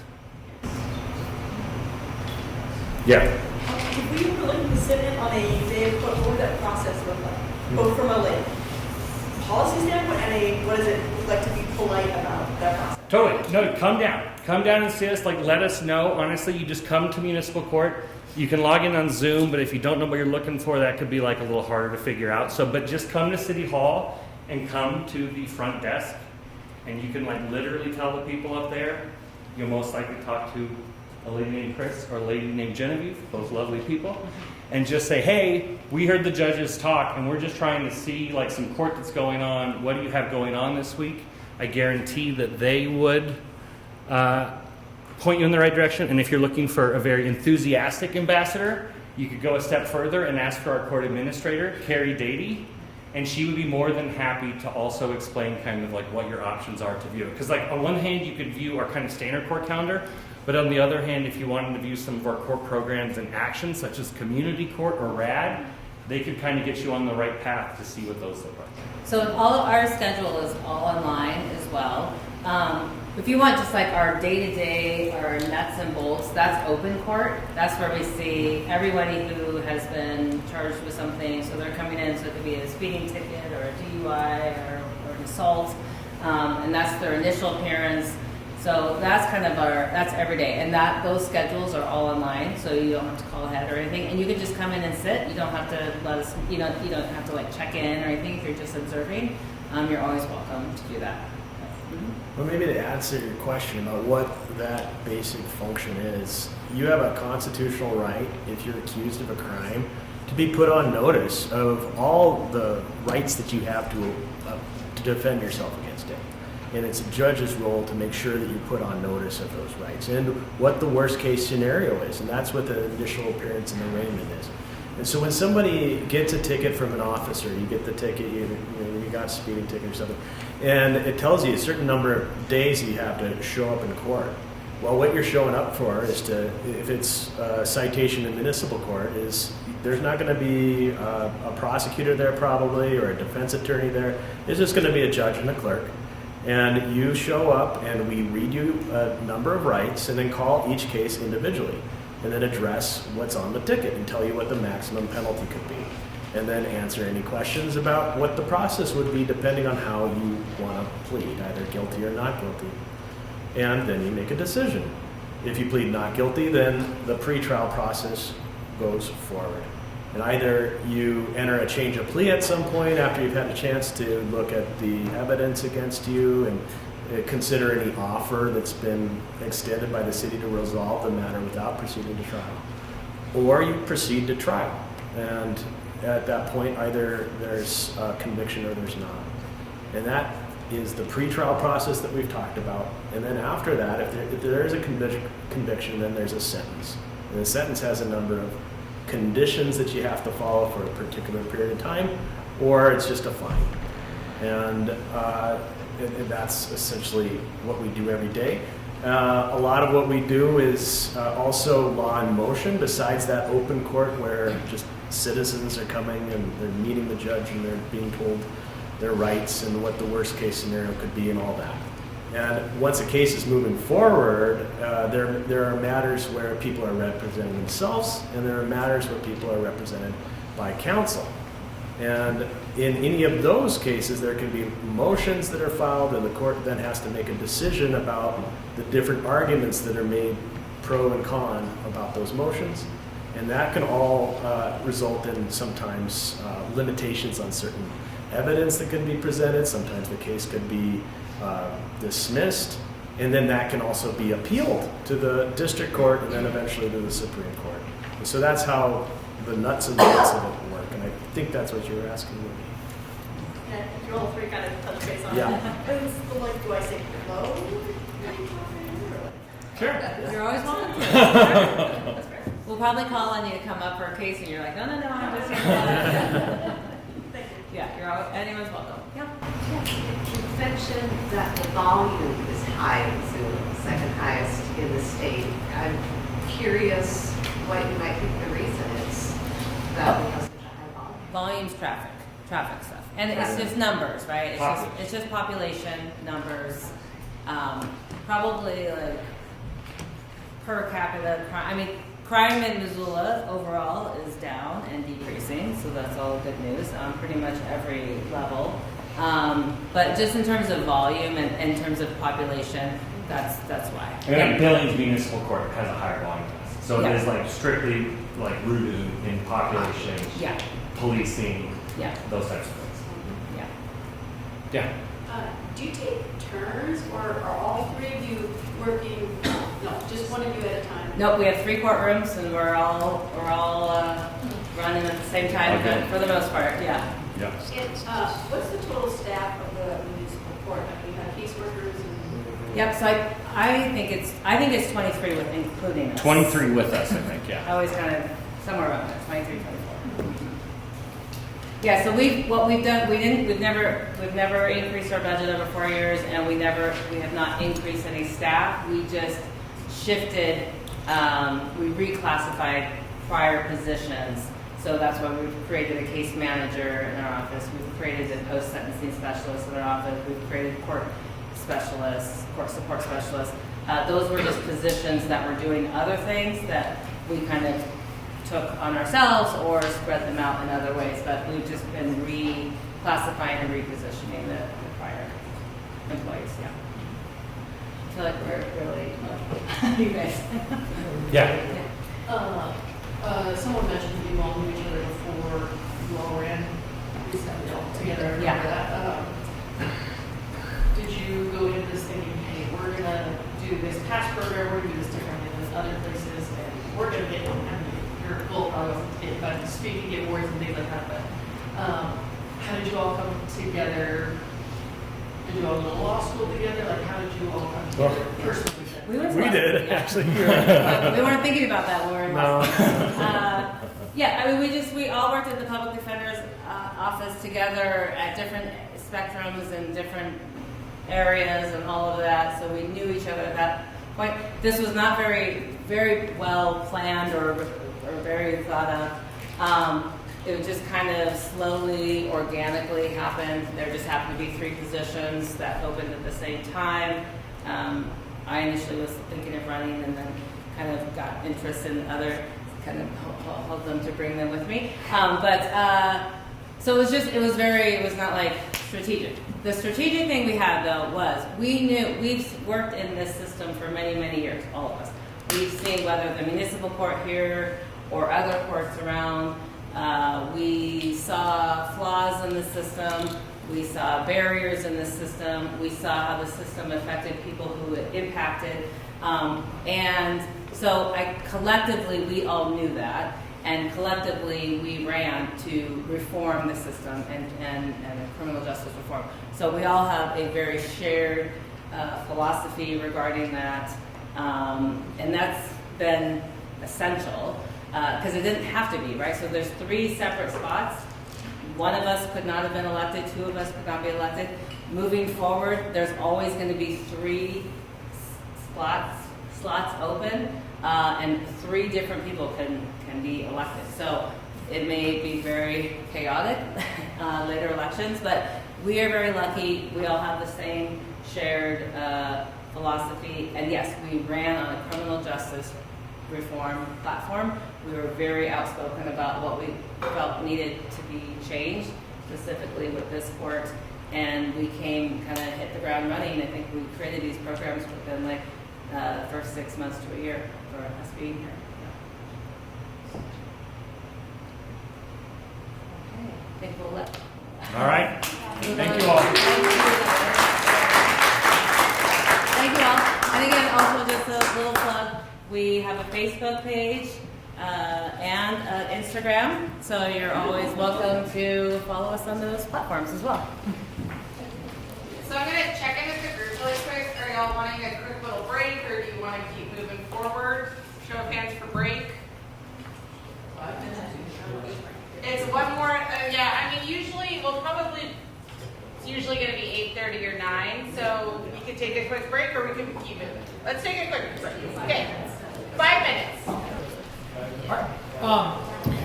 My name is Mike Nugent. I am one of the two representatives for Ward 4. I'm also the current council president. My colleague, Councilwoman Jones, who's a past council president, represents Ward 3. And we are 2 of 12, but here to talk to you a little bit tonight about city council. I think that before we get started, Gwen said we should definitely point out that of all the nights, this is probably the driest, because you're getting like the history class lesson of how local government works, and then each department night I think is more interesting. It gets way better, so just, this is good, but yeah, this is the foundation, so just, thanks for coming. Absolutely. So you've heard both the mayor and the judges talk a little bit about how local government is set up. We're basically 3 branches of government, and you can think about that similar to the federal government and the separations, although the municipal court doesn't have much to do with government functions outside of those misdemeanors that they talked about. So if somebody wanted to challenge legally like a policy that city council made, that's a district court thing, just like anything else civil. That's not a municipal court function. Like I said, there are 12 of us, 2 per ward, so 6 wards in the city. We also have 6 standing committees of the city council. Yes. And so there are 6 standing committees. Our primary general meetings are Monday nights in these chambers, and then our committees generally meet most of the day on Wednesdays during the workday, partly so that we can have various city staff come talk to us or present to us on various parts of city business that we have to look over. So we're the legislative branch, so we're the policymakers, and you heard the mayor talk about she is the chief executive and they are the implementers. And that doesn't mean that they can't write and suggest policy, they just have to bring it to council and council has to vote to implement it. The mayor talked a little bit about how we are a strong mayor form of government. And I'm here to tell you that is the way to go. There are probably city commissions and city councils around the state, around the country that would tell you we love the city manager model. And that's because they get to hire the city manager and then they get to tell them what to do. The difference between that and our form of government is the chief executive is directly responsible to all of you. So the city of Missoula chose the mayor. I was there, I remember it. And she then is responsible to all of us. And obviously council is as well. But I think that because that chief executive is also elected, it makes for a better relationship with the public than if that chief executive was just another employee. Because then they aren't actually responsible to the public, they're responsible to council. And I think that's what's like Gwen chat a little bit. I would say city managers are trying to keep their jobs. They typically last about 5 years. That's the average for a city manager. It's a very hard job. I would never want to do it. But when something goes badly, oftentimes it's their job that is the price. Mayors, I think having a strong mayor format allows a city to be far more aspirational and visionary.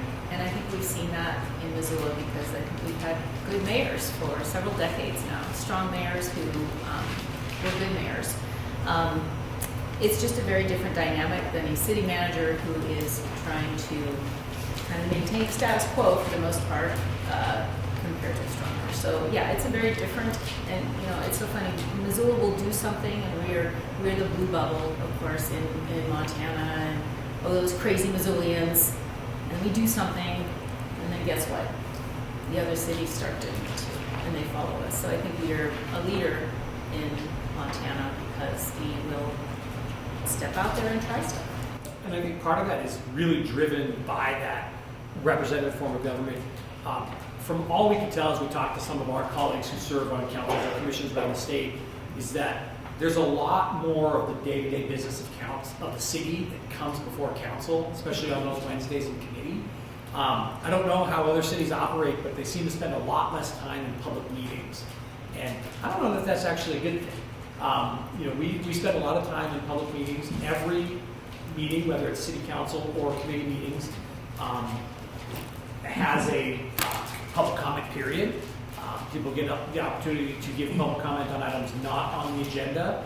Then they also get the opportunity to comment on items that we will be taking action on that day or that night. And that's a right protected in the Constitution and the state laws of Montana.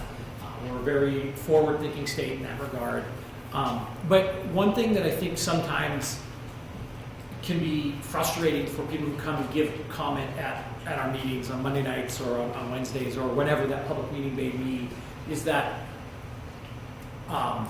giving public comment and getting your way are two different things. And that's especially true in land use, subdivisions, for instance.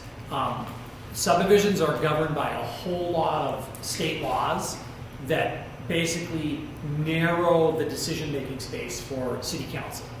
And so we have to make a decision, and then it has to be able to be backed up by what they'll say is findings of fact and conclusions of law. And it turns out that it is not a legal finding of fact or conclusion of law to say the neighbors don't like it. And that's actually one of the most frustrating things about doing land use on city council, because often that's the biggest thing we'll hear. People come and say, I don't want this to happen next to me. And that's real, and that's a real thing that I think we run into. And so I always kind of like to touch on that. So we have 6 committees, like I mentioned. We have land use and planning, which handles what you might think, subdivisions, code, things like that. It's been the busiest committee for the last 3 or 4 months because we've been undertaking a massive code reform project for the last 3 years in the city. We have your committee. Housing, redevelopment, community programs, which is kind of broad, but housing, Missoula Redevelopment Agency, homeless programs, so lots of different things, kind of those areas. Affordable Housing Trust Fund. Yep, Affordable Housing Trust Fund. We also have parks, conservation, and climate, which mostly everything that happens in our parks department funnels up through that committee. There's a few other things, some of our goals around the climate obviously fall into that as well. We have public works and mobility, so roads, infrastructure, anything infrastructure related, street cleaning, potholes, water, sewer, stormwater, all of those utilities are under public works. Yep. And then we have public health and safety, which is mostly what you would think police and fire, but it's also a catch-all for some other items like administration related things, broad city policies, and some HR stuff. Then we have budget and finance, which pretty much speaks for itself. Yeah. And finance, I guess. So I think the judges were correct in that they have a very narrow area, but city councilors, I always say we are generalists. We know a lot about everything, and I've gotten used to just asking questions that show that I know nothing about something because we just have to, because it's so broad. But we set policy. We do, as Mike was referencing, we do a lot of housekeeping is what I call it. Like the bills come through, we okay paying the bills, we may pass something in the budget, then a contract comes through, we advise the mayor to sign the contract, so that's kind of housekeeping stuff. We set the budget every year. The mayor proposes a budget, and then it comes to council, and we can change it. And ultimately, we pass it so that our city functions. And then I just think a big part of our job is I call it a point of contact. People know our faces, they know our names, we knock on your doors when we campaign. They have an issue with the city. They don't necessarily want to call the mayor because they're 1 out of 80,000 people and they're not going to get to the mayor, but they'll call city councilors. So we get lots of emails, phone calls. A lot of times it's just, hey, I have this issue. Will the city help with it? And we will either refer them on to the correct person in the city, or we'll help them with the issue, or get them the information. So I mean, I imagine you do a lot of this too. Oh, yeah. It's just people come to us, and we are a conduit. We communicate a lot on behalf of the city. So that's as we should. And we appreciate it because we try and point people in the right direction, but also, this is a big place, and I know somebody asked about how large is the city staff, and that number could seem large, but if you break it down to individual departments, it's actually not as big as you might think. Like, for instance, the streets department for a city our size could justifiably be a lot bigger.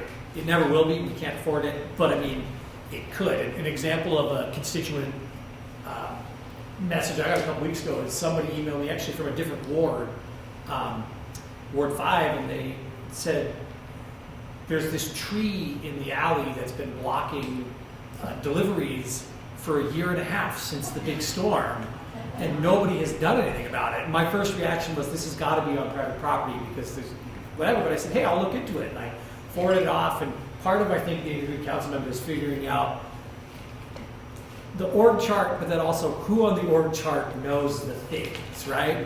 So I forwarded this to Brian Hensel, who's our street supervisor, and he wouldn't be responsible for moving that tree, but I guarantee you he would know who would take care of it. And so he immediately was like, I don't know anything about it, and he sent it to someone else, and they're like, no one's reported this to us. And then an hour later, that person emailed me back and said, hey, I just went out there. It turns out there's a tree, and it was removed the next day. So, I mean, sometimes even in a city our size, where every neighborhood's got people moving all the time, things just get missed. And so that's kind of, I think, a real basic example of a role that we get to help just play. Trying to solve problems, and I think he will get to meet Brian Hensel later on when Public Works comes in, and he's a get-her-done kind of guy, and it's great. I love having people like that in the city. I was thinking back, so I've been on council since 2016, and it's been quite the ride. My first few years on council, we were in the water company litigation, if you remember that. We own our own water. If you don't have water, you don't have nothing. So, you know what? We have our own water company. That was a huge deal back then. I thought that was a really big deal, and then the pandemic hit, and that was a much bigger deal. And we dealt with that as a local community. I'm proud to say, I think it was probably one of the few locations in Montana where beginning the pandemic, we would have 2 phone calls, big conference calls every day, and it would be the mayor, the president of council. I was vice president of council then. We would have the heads of the hospitals on the call. We had the health department on the call. We had a county commissioner. We had head of MCPS, and we had Seth Bodner, president of the university. And there was no, oh, well, we're different politically than you, so we don't talk to you. There was none of that going on. There was a huge amount of collaboration going on in Missoula. I don't think that happened everywhere in Montana.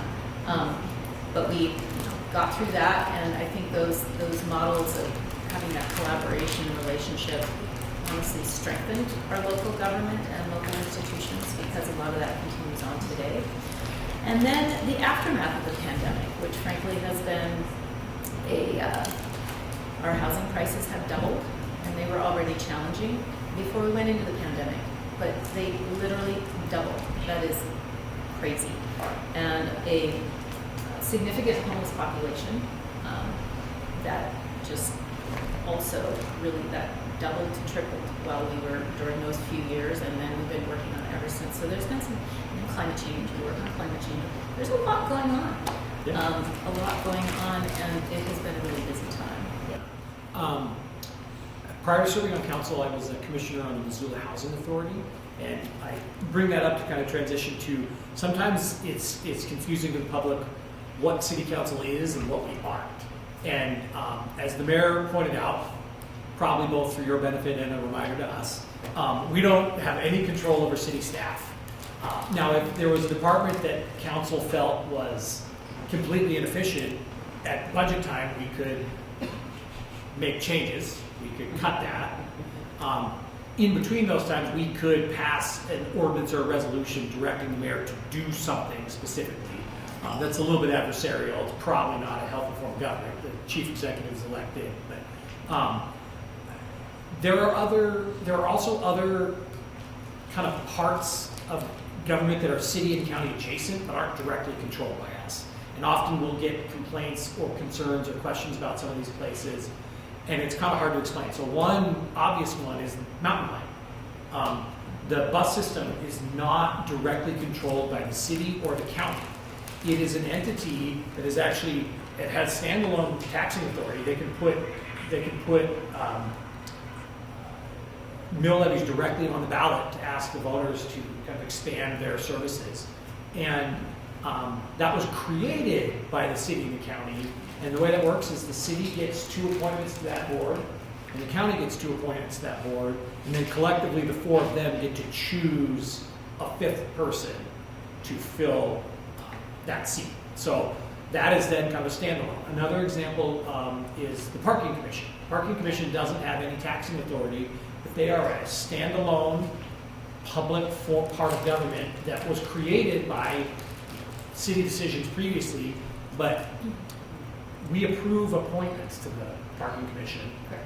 But they kind of have a standalone, we don't get to basically say, you have to do this. They've got their own public process and their own public meetings. Housing Authority is another one that is a part of government that is not directly controlled by the city, but it was created by the city, and then it's a standalone board. There are commissioners appointed to that by the mayor.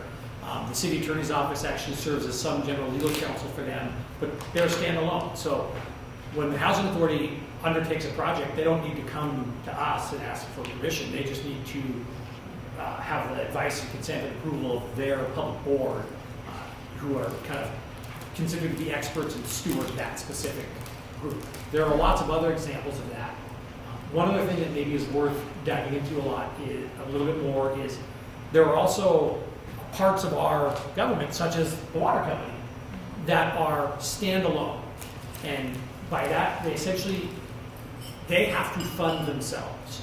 So the water company is now a part of government, but general taxes do not support the water company. They have to stand on their own. But that also means that we can't dip into the water company's kitty, their bank account, and say, we want to take this and fund parks. That would be against the law.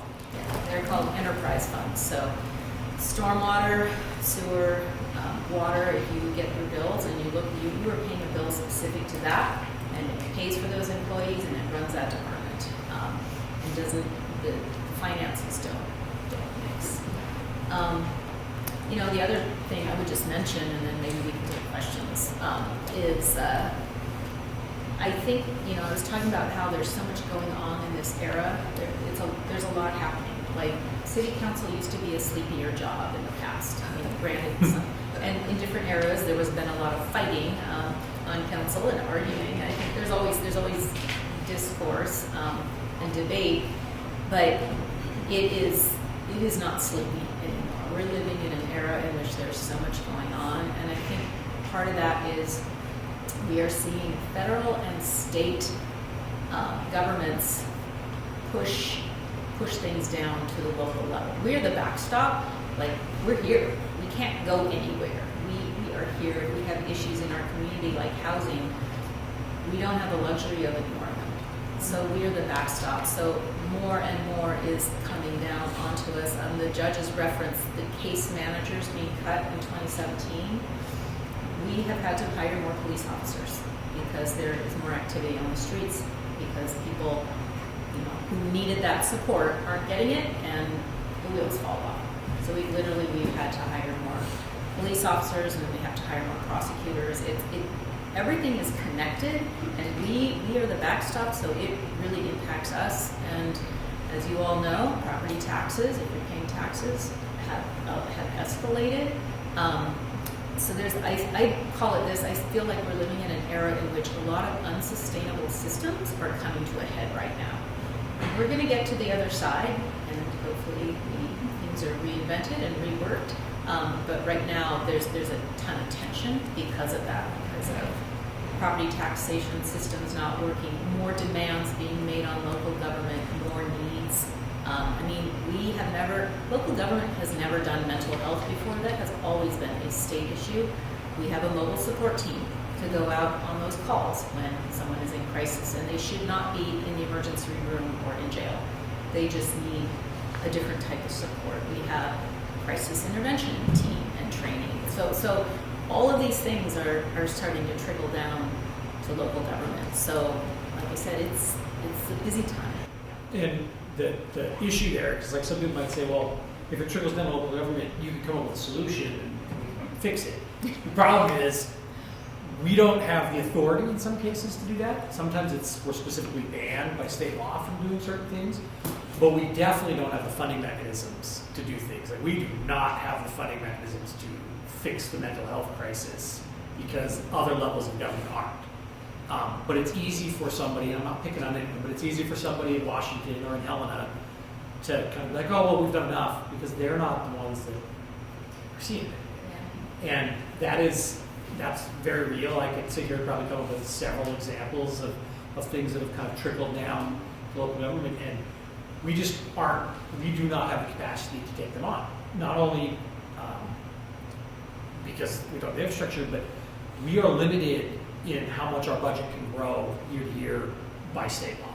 So even if we wanted to, we've got to be very careful. And one of the things that the mobile response team, the mobile support team, lives in the fire department. And it's one of the best things the city of Missoula has done in the last 5 or 6 years, in my opinion, because it has genuinely helped make our first responders' lives better, first and foremost, because I tell you, our police officers do not want to be the ones that need to respond to mental health calls that they're not trained for. They want to have that resource.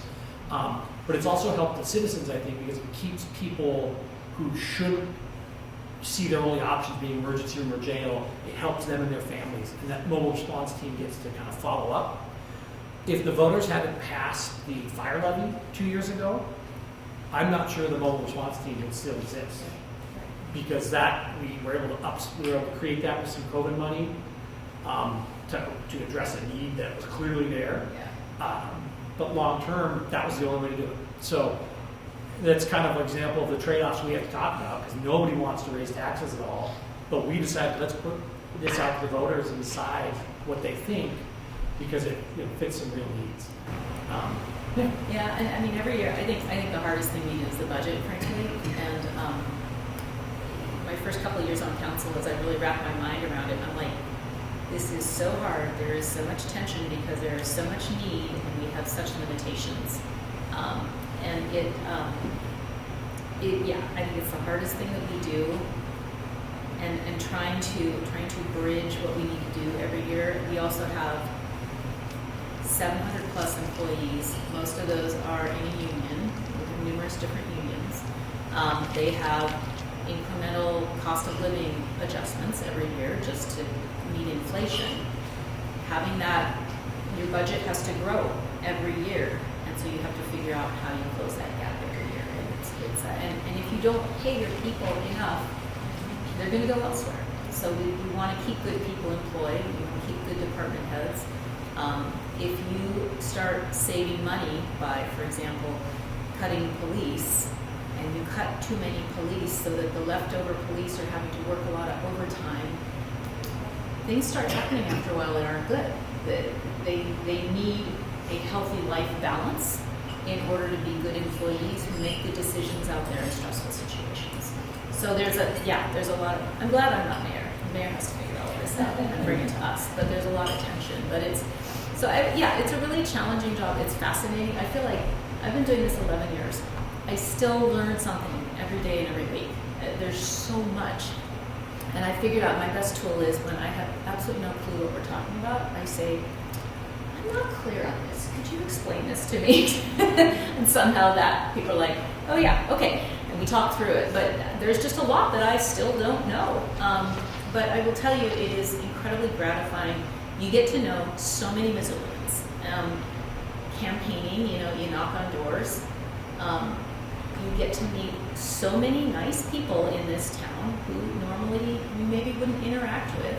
And the people that work for the city are just wonderful, wonderful people. So they don't go into this to make money. They don't go into this to win. They're going into it because they want to do something good for their community. So it's incredibly gratifying. If you want to put a positive spin on this, because I keep talking about how hard it is, but I love this job too. And you're good at it. Don't worry, you'll get to help us do the budget in a few weeks. weeks, so you can make all those decisions. It's really easy. We're going to give you all this information, and then you have to decide. Because a budget is a representation of our values, correct, Mr. Mitchell? That's what it is. So, Representation of our values. so I don't know. Should we take questions? Yeah, I'm happy to take questions. Okay, speaking of money, I've been actually curious, I should ask this to all three sessions. How much do city councilors get paid? Also, if you know about municipal judges and the mayor, I'm curious about that too. I'm probably on the internet too, but curious about that, and if you all also have jobs beyond serving. Yeah, so the judges and the mayor are all full-time positions. So the judges, I think, are 77,000, somewhere in there, I think. Could be that general. The mayor's a little bit over 100,000, which I will tell you, the mayor is grossly underpaid for the time commitment and the responsibilities. It's not even. She works very hard for a long period of time. Compared to other cities that also have strong mayors, Yeah. she's frankly very underpaid. But And the staff around her, it just, if you compare like the size of this budget, the size of the staff, and the size, Missoula at that administration level operates on a small footprint, in my opinion. City council is not a full-time job. We do get paid. I would equate it to a stipend per month, and it. like $1,400 a month, Yeah. give or take. And don't get me wrong, but that's great, and nobody who runs for city council does it to get rich or as a job. But part of the reason that there are positions that get a little bit of money is if you didn't offer the time commitment we just put out there with Monday nights and Wednesdays, and that's just the meetings. That's not meeting with constituents. That's not doing department meetings. That's not, like I have a city meeting every day of the week on my calendar. And so if you didn't offer at least something, it really starts to limit the pool of who's able to do it. And then that's not a representative government. If the only people who can do it are retired folks or independently and flexibly wealthy people. But it's still not perfect because if you think about it and you think about the time commitments, we have very few laborers. Teachers would not be able to do this because the time schedule just doesn't work. So we've actually talked about it on the floor before where I think that is something that maybe the city should look into a little bit more, is just how that functions and how that works. But some people are very proud of it being not Well, I think it's important. not a full-time position. Yeah, and like at this point, I'm not working, but when I first got on council, I was still practicing law and still had 3 kids at home. Now they're all gone and life is easier and I'm not working. So I have more time to do it. It is easier at this stage of life than that, but I think it's super important having that spectrum of different experiences and voices on the council. And I think if you pay everybody $60,000 a year, first of all, our budget would never allow it. It's not happening. We're not suggesting that. No, but to me, it gets it out of public service and into more of a job. And I think it's important to keep it as public service, but getting paid something really helps when we're going until 3 in the morning or something. It just, And it is. It helps you like, okay, I get something for this. It's not It really is. voluntary. It is a little bit of an interesting dynamic because we're one of the 3 branches of local government. We're the legislative body. There is no staff that is directly responsible to council. The city clerk and the city attorney both have dual responsibilities to the mayor and council. But outside of that, all of the staff works for the mayor. So we build good relationships with the staff and utilize them, but really that's because the mayor's okay with it. In theory, a mayor could say, don't talk to council, and that would really be unhealthy, but it's true, they could do that. No, we have a good collaborative working relationship, a lot of shared values. Still don't agree on everything, but no, it's a thing. When are you gonna? 2 questions. How many hours a week do you think you put in? Well, I can tell you when I was president, I put in 40 to 50 hours a week. And we just did it. It was John Mangan, our mayor, was very ill. We had a lot to step up and step in. I would say now it's anywhere from 15 to 25 hours a week. I mean, we were doing code reform in January, so that was a lot of time, and we got through that, so it's pulling back a little bit, but When you factor in meeting times, the kind of scheduled meetings with staff, but beyond that, if you want to be good at it, you have to lean in and study and do your homework and meet with constituents. And I try and go to as many community meetings as I can.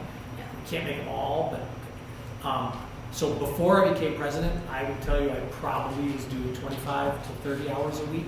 A lot of that's kind of emails and stuff in the evenings after my kids go to bed, just trying to get back to people. Since I became president and we're doing code reform, I probably do 45 hours a week in the city, which is a problem because we are not full-time and I actually have a job. So we got to figure that out. Do you have to follow up on that? Well, it's actually a separate question, but it's a bit more complicated. You know, Helena is city council's having an issue right now from the state government. And is Missoula a sanctuary city? Great question. No. And are we going to have that issue too? Because no city can legally be a sanctuary city because the state legislature has said no. And the way our form of government is set up is the state legislature can specifically tell cities what they can and can't do. So nobody's a sanctuary city. What is going on in Helena is Helena passed a resolution a couple weeks ago responding to ICE and some of what's been going on in the country. And they basically kind of formally said, this is what our police department's going to do, this is how we're going to handle things. And they put it in resolution form. And that the state government is now saying that violates a law that was just passed in the last session. I can't remember, HB 200. HB 200, they say it's in violation, so they're investigating and possibly fining them.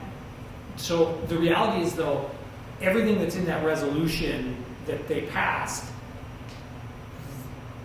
the mayor and the police chief here can basically make the decisions. And so we've had the police chief and the mayor speak to council specifically about this to kind of clarify for the public how they are dealing with these issues, and they're basically following the law. And so one of the big things in that regard is there's two types of warrants. There's judicial warrants and there's administrative warrants. And judicial warrants, if you're a sworn police officer, you have to enforce a judicial warrant for a judge. So that is what the mayor has directed our police department to be doing. They are not enforcing administrative warrants because that is not something that falls under the purview of local police departments. If ICE or those federal agencies bring in an administrative warrant, that is not under the purview of our local government. And so to answer your question, at this time, nobody has submitted a referral to council to consider a resolution. If they did, I would really need to see the language because my concern would be if you're basically just writing down what the mayor's already said that the police are doing, is that something that makes sense to be doing, or is it symbolic, and then really who's it for, and what attention does that bring? And if you read that coverage, the Attorney General basically said, I thought Missoula was doing this, but I looked into it and they're not. But I mean, if Missoula does it, they're going to come, they basically said it. That's a 3-hour conversation in 2 minutes, so sorry. I would say a lot of thought and discussion has gone into this. It's not that council is not aware of the issue, it's just how best do we serve some of the most vulnerable people in our population here? And maybe this is not the time to right. Well, the mayor is meeting regularly with people across the immigration spectrum. And the police department, actually, fire's been involved a little bit. They are regularly talking to immigration lawyers. Like that community, they are discussing things, but that's just kind of where we're at right now. I'm curious about formal strategic planning. Is that something that comes from the executive order, or how does it start? Like I know PROS, for example, with Parks and Rec, but was that something they wanted to undertake, or did it come from the council, or how does it It could be either way. Yeah, there is a strategic plan for the city of Missoula, and every 3 or 4 years, the mayor and the city council through it and tweak it. I feel like, so our land use plan is per state law, our growth policy, but then master downtown master plan, midtown plan, Prost, I feel like those are initiatives just from our administration. Yeah, and so for Prost is a good example. We have tremendous parks leadership. Donna Gottler was the grand poobah of parks forever, and she just retired. And we've got great staff still, but that's a loss for Missoula because that is a dedicated public servant. But they recognized that before she retired, they wanted to update their strategic plan and kind of get that department on a trajectory. And so that's sometimes where staff will go to the mayor and say, hey, we think we should do this, and the mayor brings it to council. And we say, yeah, we'll fund this, and away we go. Downtown master plan, midtown plan, those are a little more community driven, where groups that represent those areas kind of start working on a plan, and then they start working with the city to say, hey, we want to lead this, we want to help fund it, we'll bring partners together. If city participates, could it be adopted efficiently? And so that's how the downtown master plan and the midtown plan have come to be. But the city council could also look at a department and say, we're not handling this well, this needs to be done better. We want a community plan and kind of overhaul of this. So it could start many different places, but council ultimately has to say yes, wherever it starts. I thought at the beginning of your introduction, you said something really interesting, and it makes a lot of sense. You said providing public comment at a council meeting doesn't necessarily translate into change in legislation. That's understandable. I've seen some really thoughtful and well-prepared public comment. And if that doesn't translate to action, maybe throughout the course here we'll learn what does, right? You can understand from the neighborhood perspective, plead the commission, like, this is not what we want. How do you get it? So I think it's important to note that plenty of public comment and public input leads directly to action. And so during the code reform process, most of the amendments I brought were specifically related to public comment that people gave at the planning board. So that's not like it never does. But sometimes, we'll be doing a subdivision and the room might be full of people who don't want that. But the law doesn't allow the city to say no because the neighbors don't want it, because it's a private property rights thing with kind of land use. And so that's a situation where participation in the broader planning, like the land use plan and things like that, and zoning that kind of say generally what can be allowable here is where the feedback is. The state legislature 2 sessions ago kind of specifically shifted some of that public participation process to that front planning side. But land use is also sometimes not the best example, because land use were a little bit more handcuffed by state regulations. There are other examples of like we could be doing something as simple as, hey, we need to buy 2 more street sweepers because we're getting concerns and complaints from people who live on the hills that there's too much gravel on the roads after the winter, we're not getting there fast enough. And that public comment is a lot more likely to drive into action. That's a real simple example. But there's not perfect. And what sometimes frustrates people is a lot of times people think that their public comment represents more people than it does. And that can be tough, because even in the most contentious meetings where people will all listen to each other and get up and they might say similar things, they'll then come talk to us after the fact. And if you start asking questions or kind of giving more information, your perspective might shift and yours might stay the same and yours might contradict hers, and we represent all of them. So that's it. And it doesn't happen a lot, but there have been occasions when I've seen public comment change something on the floor of council. They want a decision. I remember budget. A couple of changes were made to budget based on public comment. It doesn't happen a lot because honestly, a lot has gone into the process.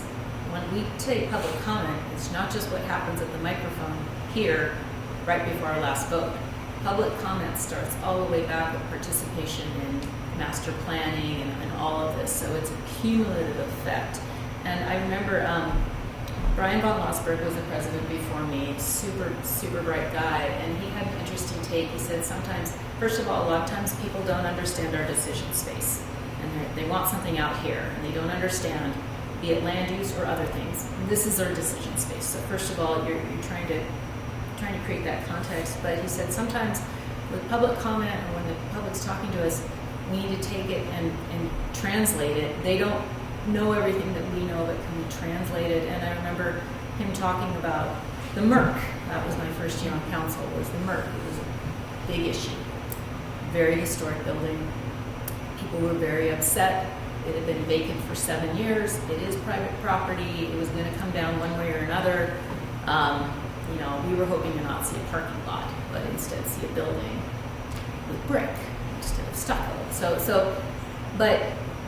And we were talking about people were very upset about it, and part of it, I think, was seeing so much change in our world. You want to hang on to some of the historic buildings because they ground our community. So it's kind of that translating. So what can we do? How can we address it? And real quick follow-up, and then just to add to that, there's a tool in state law and land use called the townhouse exemption, and it basically allows somebody who owns land on a parcel that's been platted within the city limits to basically create townhouse parcels without going through subdivision. And years ago, probably 8 years ago now, you were on council, I wasn't. There was a townhouse project up off of Hillview as you're going up on the right-hand side, and it was incredibly controversial. But they were following all the laws that the state legislature had given, and the public comment was just, this is terrible, this is terrible. Council took forever. We're probably lucky the city didn't get sued, but put a whole bunch of conditions on it because it was somewhat of an untested tool. Ultimately, that never happened, but what that public comment led to was it didn't necessarily change that specific project, but it led both the staff and the council to say, we need to change the rules to make sure this situation doesn't happen again. So the public comment sometimes doesn't specifically impact the immediate project because the decision space wasn't there when the project started, but it will impact how we build policy. Does that make sense? It does, and I think, what I've just learned from you at this point was that it's sometimes the timing of the comment, that, a lot of times people see something happening and they respond to it, but unfortunately, that input needed to happen sooner at a different stage in that process. So, I think maybe that's something we need to. We can't change the rules on someone after they've submitted an application for something, because that opens up a lot of liability to the city, which then falls to all of you if we get in legal trouble. So that's something that we take very seriously, and nobody likes to hear that, but one of our responsibilities is to make sure that we don't make decisions that put you as taxpayers in financial jeopardy. And if you look at your tax bills, and it's not to pick on the county, but there are a couple items on your tax bills that say judgment, and that's because there was a lawsuit, and the county lost, and now we're paying for it. And that's the way the system works. Yeah. Question about tourism. Missoula's definitely growing as a destination. Curious how we take advantage of that compared to, say, Bozeman or Whitefish or Kalispell, which are more year-round destinations. Is that something that the city council decides to increase the lodging tax on? Or how do we compare? How does that work?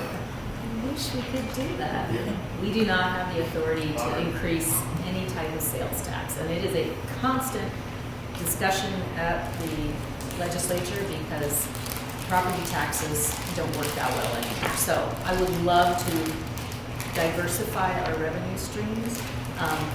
In terms of tourism in general, you know, we're a big music destination now. This is a new thing. We have Destination Missoula is the entity in town that actually promotes tourism, and their funding for the most part comes from hotel tax. They get like $2 for every hotel room that is sold, and that funds that entire office to market Missoula to help facilitate when big crowds are coming in and everything. But that small hotel tax is a tool granted to us by the state, which is great. But in terms of a general, more of a local option sales tax, such as Whitefish, you know, Whitefish's roads used to be a nightmare because there were logging towns surrounding them, and between the tourists and the logging trucks, it was a pothole nightmare. They have the best roads in all Montana now because they have local option sales tax. They're smooth as glass. So yes, I would love to see. I think we're talking tax reform in Missoula now, in Montana now. So this is good, but it's government moves slowly. Whitefish is they have what's called a resort tax, and there's a specific carve out in Montana law that lets communities below a certain size who are impacted by tourism at the voice of the voters enact that. So West Yellowstone, Big Sky, Whitefish, Red Lodge. Yeah, there's small communities. We or Bozeman, we don't have that authority. Only thing we can do is the state sets the bed tax, and they give money back to the tourism boards to fund it, but they don't give it all back. Yeah. If you read that law, the rest of it's supposedly supposed to come back and help infrastructure in some way, but it just goes into the state general fund. So that's a frustrating thing because tourism is the economy in Montana. I mean, obviously it's not the only, but I mean, it has become a major driver. And the reality is that if there are 1 million+ people visiting Missoula in a year, we need to make sure that we have police capability, fire capability, that we support the EMS. And just because 1 million tourists come in a year doesn't mean that people's property values went up and our budgets go up. So we have to find that. And one thing that I think is kind of anecdotally interesting, and I don't think there's a perfect tax anywhere, so I can give you pros and cons on property and sales and all that. I heard a state legislator who represents one of our neighboring counties talk about how he would never vote for a sales tax because why would he want to pay a sales tax in Missoula? He only comes there to shop and go to the doctor. And my point to him was, well, who do you think paid for the roads and the infrastructure to support you doing that? But it's just, people don't see it that way. So I just recently moved back to Montana about 2 years ago. I graduated in '88, joined the Marines, and went off and did other things. But since I've been back, the mill system is the most confusing thing I've ever had to deal with in my entire adult life. And then when we moved back, I bought a house, and halfway through the tax year, we got a letter saying, oh, your property taxes are going up because the city tried to only charge you this, but the state said, no, we have to charge you this entire thing. So can you recommend a site or a document that can explain to an adult what the hell this mill system is and how it actually works? Because to me, as just a idiot adult, it's like the magic. It's like people are moving these numbers around and making it so confusing. None of us know how we're being taxed and where the money's going. Can you recommend a site or a document that actually explains to a layman what this system is and how it works and how the state changes, how it's, because in all the states I've lived in the entire U.S., this has been the most confusing system I've ever had to deal with. Well, I would recommend you take the local government academy. You're in the right place. We will talk about this. We're not talking about it tonight. But the last session is the budget session. Is it? Okay. And it's a lot of ground to cover, but it's going to give you a foundation. And we will go from there and make sure you have good information. But yeah, we're talking about the mill system. So mill means 1,000 in French, 1000, and it is a tool in an equation to calculate property taxes. I'll just say that for right now, and we'll leave it at that, but yes. The conspiracy theorist in me believes that they created this system years and years and years ago so that none of us would understand. That's what I was just saying. You can go to hearings in Helena and listen to state legislatures who get to set tax policy. They don't understand. Yeah. The Montana Budget and Tax Policy Center is a nonprofit that has some good information if you want to go read about it. Montana League of Cities and Towns has some stuff on their website that explains it. If you go look at our previous budgets, the budget presentations that Dale Bickle, our chief executive, or the mayor's chief of staff, He'll be in here the last session. he kind of presents that. Go ahead. I think you touched on this at the beginning, but can you just remind me who was on the 6 committees? Who from city council? Who not on city council? Who makes up those? So the committees are, the council committees are all made up of just council members because they're work of elected officials. The president gets to appoint 2 council committees. Right now, all council members are on all committees. That didn't used to be that way, but over time it shifted. And I think part of that's because to be informed as a council member, that's where the work gets done, is in committees. And you know, if you want to really weigh in and help kind of make those decisions, that's where it's at. We also have several committees that are made up of volunteers from the community or specific professionals in the community. Planning Commission's one that is appointed by the mayor and by council. We split those appointments. But it's made up of not elected officials, but volunteers. And there are several others like that. Like which committee are you on? Bike ped? Like that. Yep. There's one. There's the Parks Board. There's lots of great committees. And also, all city councilors not only serve on all of these city council committees, but then we typically have 2 or 3 other assignments. Like I am the liaison to the Chamber of Commerce, and I have several other things. Everybody, it does fill up the month. I mean, maybe just one more question. We kind of did go the distance tonight. Go ahead. Okay. Speaking about the Chamber of Commerce and also, I guess it's downtown partnership development or something like that. Are there any others that, so yeah, you're the liaison for that. But are there any others that a citizen should know that are working as sort of like little communities in and of themselves that promote us as Missoula? Well, I mean, there's anytime the city puts money into, like, for example, Missoula Aging Services. So we always have a city councilor who sits on that board. Okay. There's a lot of those connections, and I'd have to look at a full list. I'm not sure if that's what you're asking. Yeah. So the chambers really kind of stand alone. Is it standalone? I was the liaison of the chamber. Gwen actually is now. I pointed her to that. And that's basically an invitation. Downtown Association, the TBID are ones that Councilman Campbell is on. Emergency planning. Through the health department, which the health department, we didn't touch on it, city, county, joint. How about the university? So the university is standalone. We've got good relationships, and there are sororities and fraternities. We have a liaison for that. So there are certain parts of that. We try to build good relationships. I have a very good relationship with Dr. Webb, who's the vice president for student affairs and kind of community relations. I mean, it's basically so that something's in place, so that then if an issue arises, instead of we don't know anybody, it's and plus every time you attend a meeting, we bring a body of knowledge and like, hey, did you realize this grant opportunity is coming up? Or hey, what about this collaboration? You just bring something to the table. So. The City of Missoula is an investor in the Missoula Economic Partnership. That organization was actually helped, Mayor John Engen helped found that organization because there was a previous one that he didn't think was achieving the goals of that was really needed. So there's some examples like that. The MRA is actually an entity of the city. It's standalone, but they're appointed by the mayor and confirmed by council.